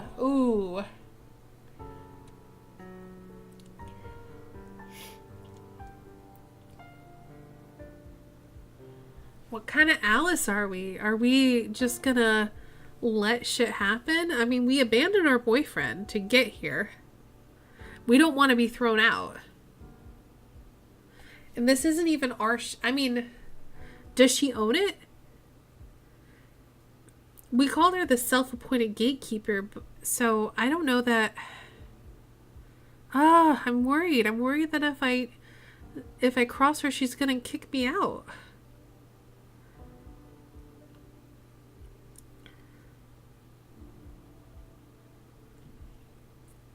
I think in this one, we're looking after number one.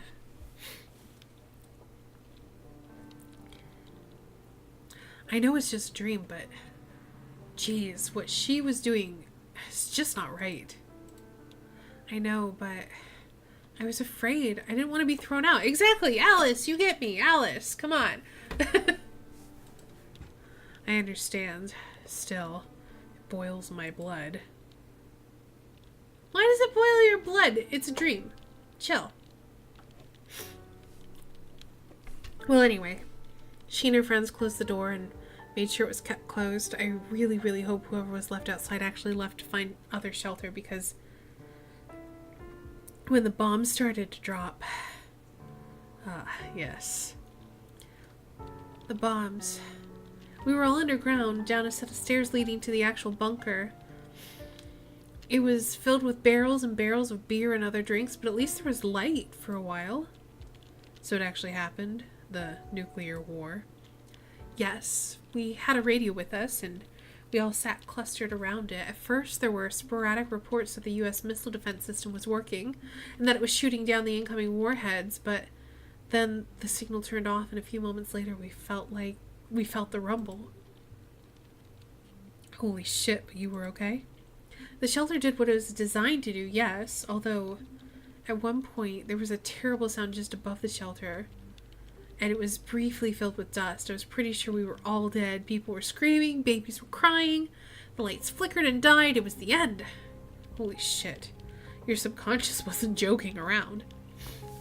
We subsisted on candles and flashlights and waited for the radio to come back. It did after a while.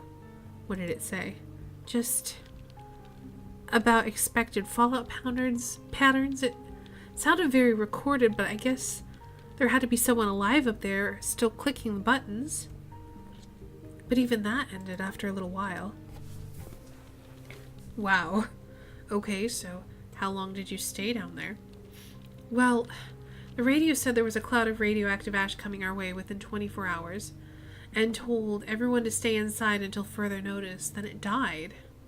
So, I guess you stayed at least 24 hours then? Of course! The problem came when we tried to leave.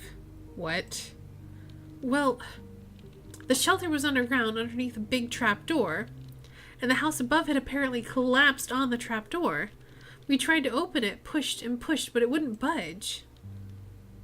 Damn, that's like a real nightmare buried alive.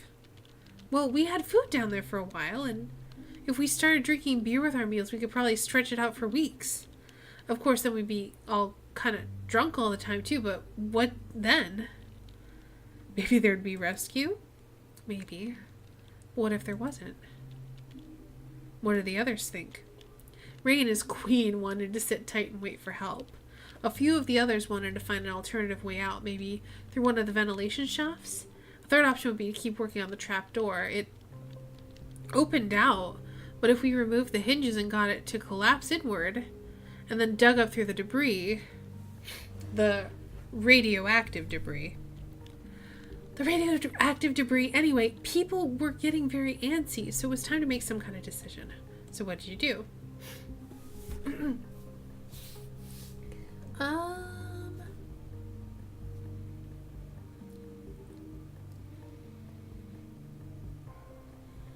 It's interesting that we can be very passive here. We can just watch what other people do, but I think, especially since we look like we're a small lady, we could probably fit through a ventilation shaft. And it seems like it would be the safest and easiest way out if there was a way out that way.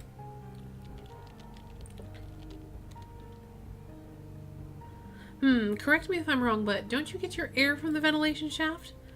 Well, yes, so it was kind of risky for me to go messing with it, and we all knew that. But the trapdoor didn't feel like a good idea, neither was just staying put, so it was a shot. So what did you find out? Well, I stood on the shoulders of some of the others and managed to dislodge the grate at one of the shafts in the roof. I shone a flashlight in and saw it was just barely big enough for one thin-shouldered person. Sounds like someone I know. Well, with a bit of help, they pushed me up into the shaft. It was tight, very tight, but I could just barely wiggle my way upwards. This was roughly the point that I remembered having a serious fear of enclosed places. Well, I understand. What if you got stuck? No one will be able to help you. Especially if it was somewhere further up. Who knows if it even led to the surface or if it was unblocked up there. Risky. Yeah, I know. I definitely had some reservations. So what did you do? See, this is why I don't have a quote bot. No, we're gonna keep it on with the shaft. It was that or remain stuck underground. Either way, I was gonna die in the dark. Still, I think most people would prefer to delegate that or then hope for the best somewhere else. Hey, don't ask me. I just did in the dream because that's who I was in the dream. I don't think it was me exactly. It was more like a future potential me, you know? Sure, I guess. Anyway, crawl space. How did you do? It was tight and it got tighter fast. I felt like hyperventilating, but somehow I got my breathing under control. The flashlight helped a lot. I guess you didn't have a piece of mushroom that would make you smaller, did you? Huh. Very appropriate. No, I didn't. Anyway, somehow I managed to continue, pushing myself up the sides of the tunnel. I got so tired so fast, every muscle in my body was burning. You can't have been that far underground, though. It must have just been a few dozen feet, right? Sure, but there were filters, and it was thin, and then it went straight up, and yeah, it was not fun. The worst part was that I didn't even have any proper tools with me, just whatever we had used to pry away the first cover, a claw hammer, I think. What was your strategy? Slow and steady. It wasn't easy. And I really don't want to think about what would have happened if I hadn't kept my cool. It would have been so easy to just get stuck. But you didn't. I didn't, somehow. I found myself looking at sunlight streaming through a grate at the very top. At this point, I had removed about 5 active coal filters, so I knew whatever else happened, their filtration system would be broken now. In other words, you had to get them out. Yes, except it wouldn't be as easy as that. Jesus, the way things looked up there. Yes. Oh, look! The city's in ruins! The whole building had collapsed on top of us. It was nothing but concrete and rebar and broken glass. Luckily, the ventilation shaft was on the street, and luckily nothing had fallen on it either, but the rest of the city, it was pretty much unrecognizable. So there really had been a nuclear war. I don't think that was ever in any doubt. Anyway, I had a bit of a breakdown, and then I got to business. I located the trapdoor soon enough. It was buried underneath a ton of rubble, but it actually didn't look as bad from up here. A concentrated effort from down below, with some help from up here, would see it cleared out within a day, I was sure. What about the radiation? I don't know. We had waited for a while. Everything was covered in a layer of ash, but I had no idea if it was radioactive or not. Oh, that affected my health. So what did you end up doing? Fuck 'em.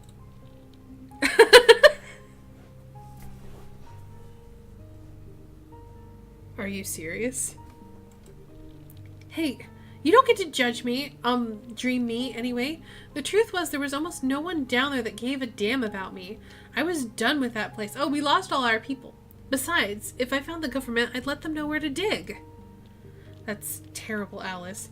People down there depended on you and you just left them? Not cool. You weren't there. No, you're right. I mean, neither were you technically. What did you do next? Get out of town. What did it look like? The streets, awful, blah. I think we've done this. Boo, boo, boo, boo, boo. Now we're getting sick. Gonna confront them and I have food.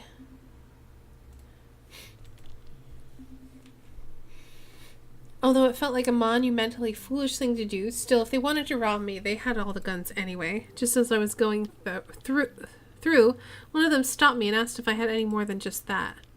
I knew they were actually highwaymen bastards. I didn't really have a lot of leeway for lying or being creative, not with all those guns around me. The bastard grabbed my pack when I remained quiet and looked through it. Under the eyes of his boss, he emptied out everything but one day's meager provisions, calling it a bridge tax. Shithead. What a bastard. No kidding. I was just hoping I wouldn't need it, and they did let me go afterwards, albeit with a much lighter pack.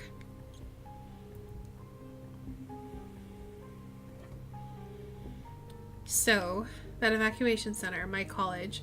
I'm not surprised I dreamed about it. It's like at the center of my life right now. It was still, in the dreams, a big part of my life. That's where I worked after all. Is this the part where the dream turns weird and the college starts sprouting legs and begins smoking a hookah or something? Unfortunately, no. That would have been pretty welcome. Even so, it must have been a respite, proof that society survived, the United States weren't completely obliterated, etc., etc. Speaking of, what did happen to everyone? I don't know, everything was still rather hazy. News was sporadic and often hearsay. There wasn't a lot of talk about missile defense system that no one knew we even had, that had apparently managed to shoot down something akin to 90% of all the enemy warheads. Wishful thinking. Based on what I was seeing, I don't really see the difference. 10% was clearly more than enough to wreak unimaginable havoc. Hell, 1% would probably have been enough. Anyway, go on. I want to get to the end. What happened at the center? At the gates, there was a screening process going on. A big plastic corridor where they all told us to undress and go through this super cold shower. Ooh, that's a good thing. That's a good thing. Whenever you get affected by radiation, you're supposed to bathe in cold water because it shrinks your pores and it helps keep it from going into your body. They did their research. That makes me happy. They know stuff about radiation.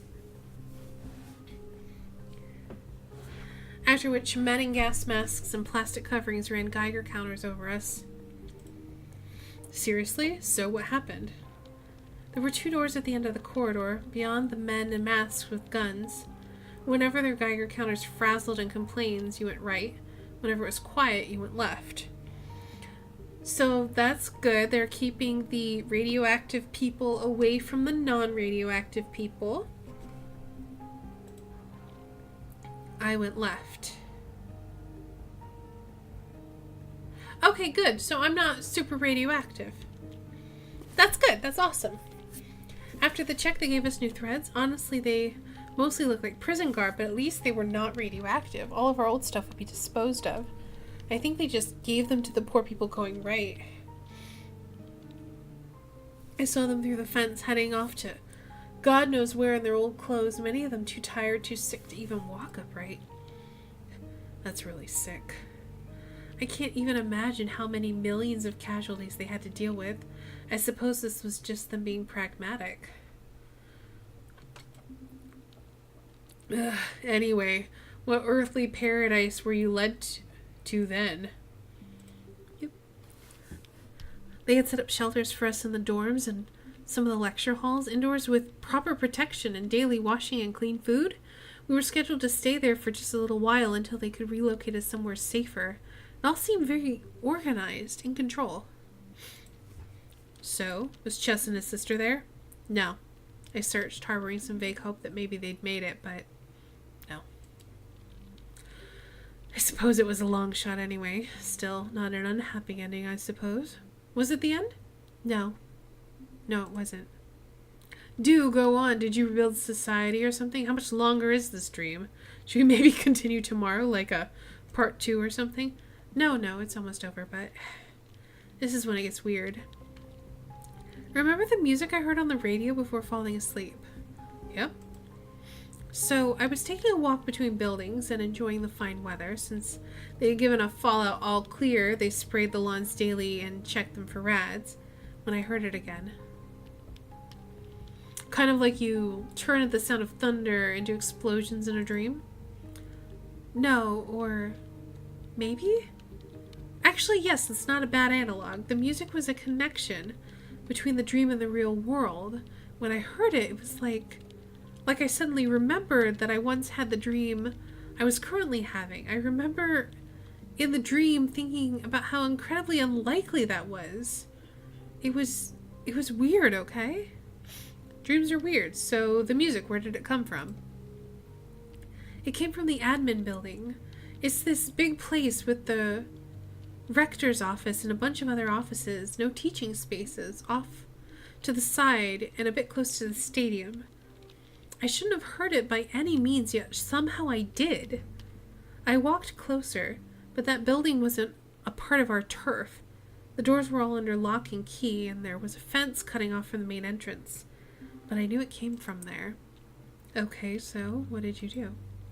I just knew there was some connection there, some truth hidden in those tunes. Something that would allow me to wake up from this nightmare, because that's what it was, every single aching, painful, awful moment of it. but was beyond locked doors inside a building presumably filled with men and guns. You got this far. Was there really nothing you could do? Well, since I worked it out, I did happen to know of a smaller security flaw in its construction. Or, it's not... It wasn't that I happened to know about it. It was more like I had consciously decided to look for ways to break in when I first started working there.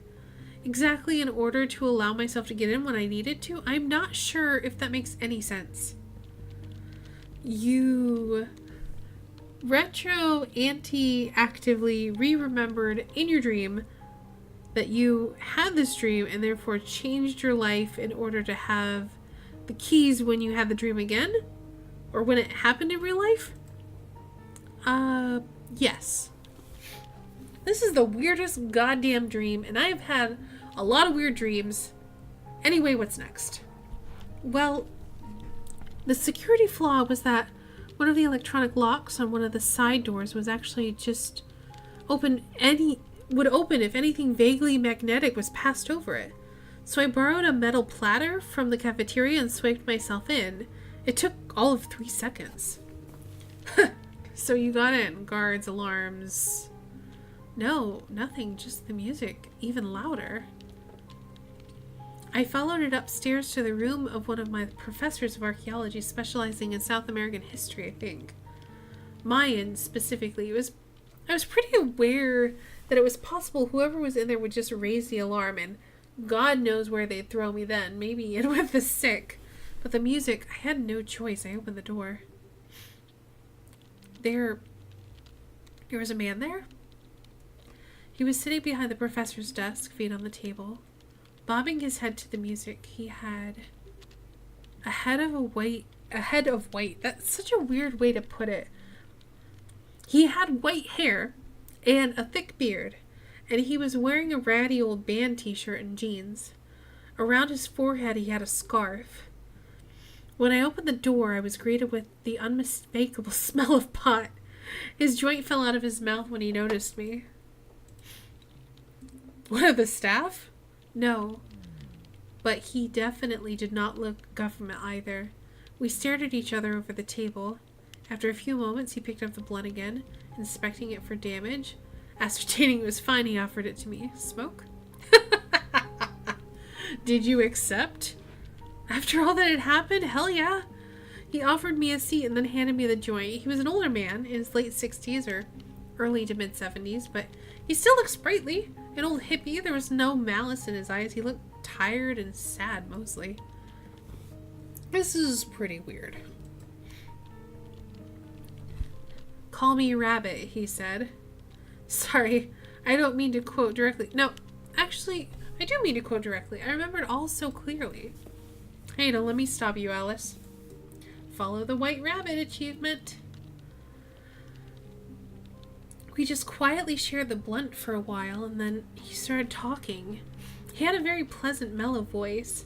I fought in the war, you know, Vietnam, he said, taking the joint back and inhaling deeply. I was really good at what I did, ranger stuff, behind the lines, nasty, nasty stuff, and then he frowned.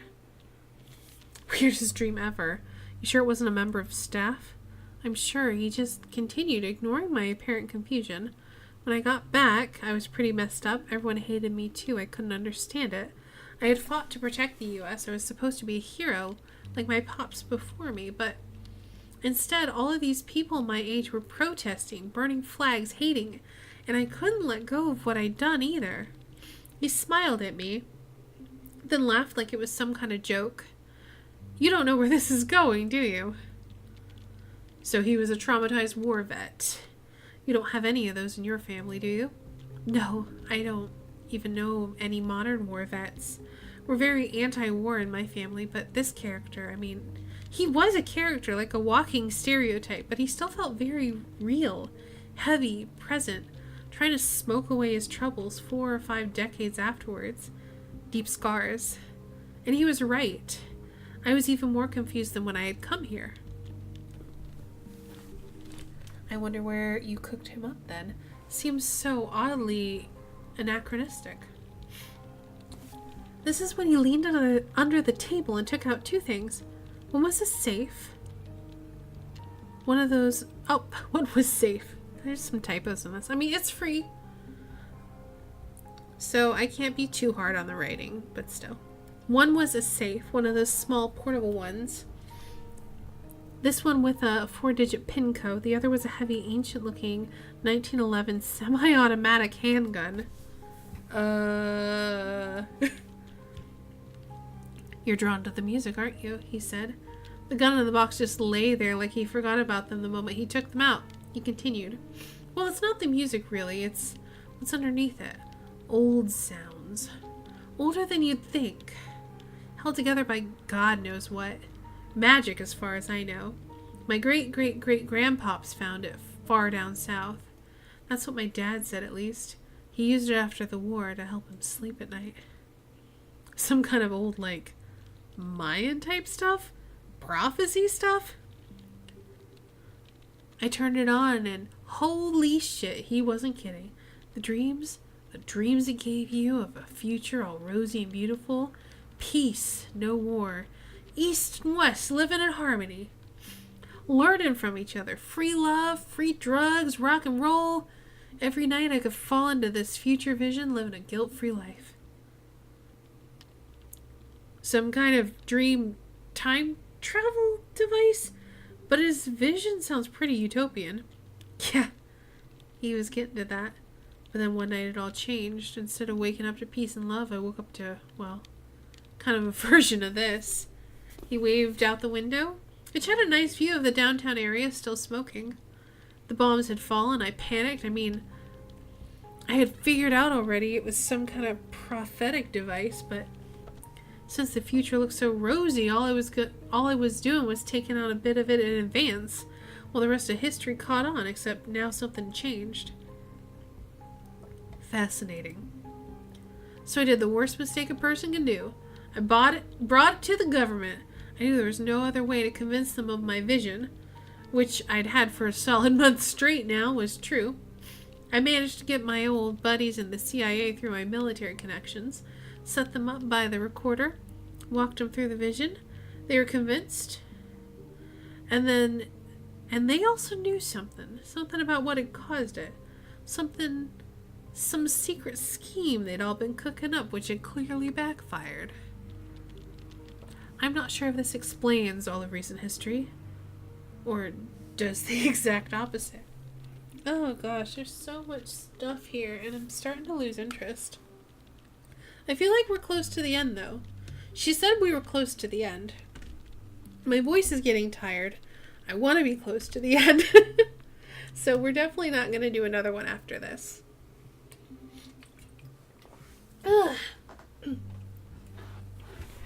Here's the thing. They would have happily thrown me to the dogs after getting a hold of the thing, but the problem was it had attached to me, maybe to my bloodline, maybe something else, God knows. I was the dreamer. It showed me my dreams, which, granted, was the future of mankind, but still they needed me. Whoops! No! Don't skip! Shit! I don't think there's any way to go back.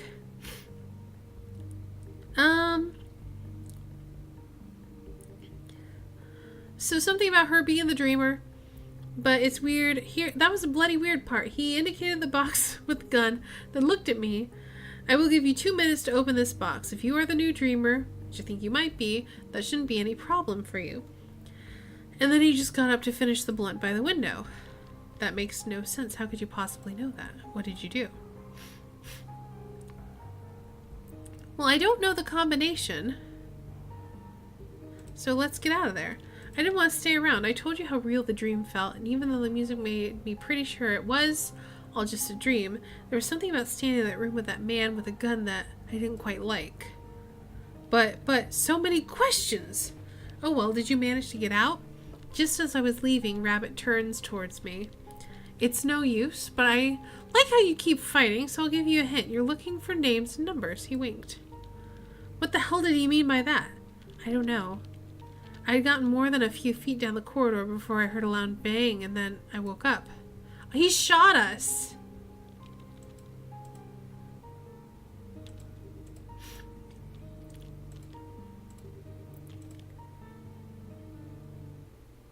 Oh, this is different as well.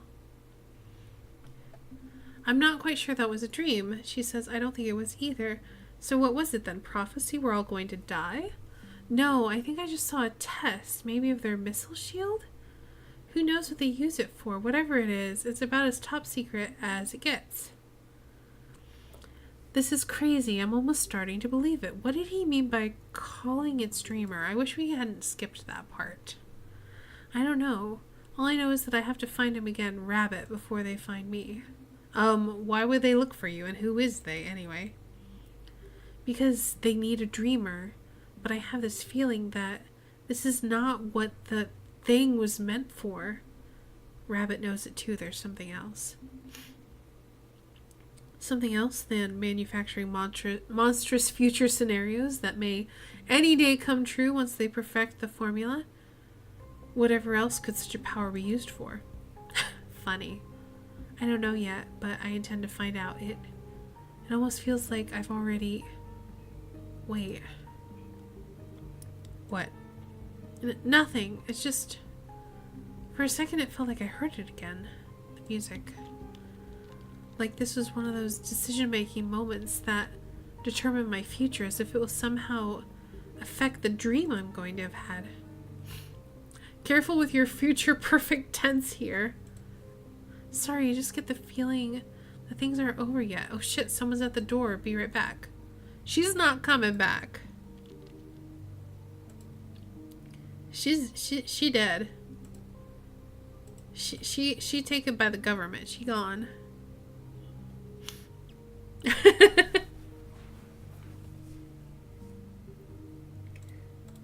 Alright, so that was the bottom of the well.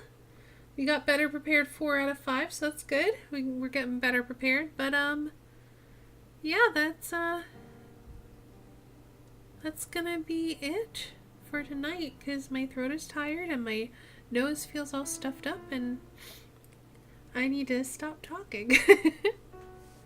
So, let's close out of this game. Let's put some tunes on.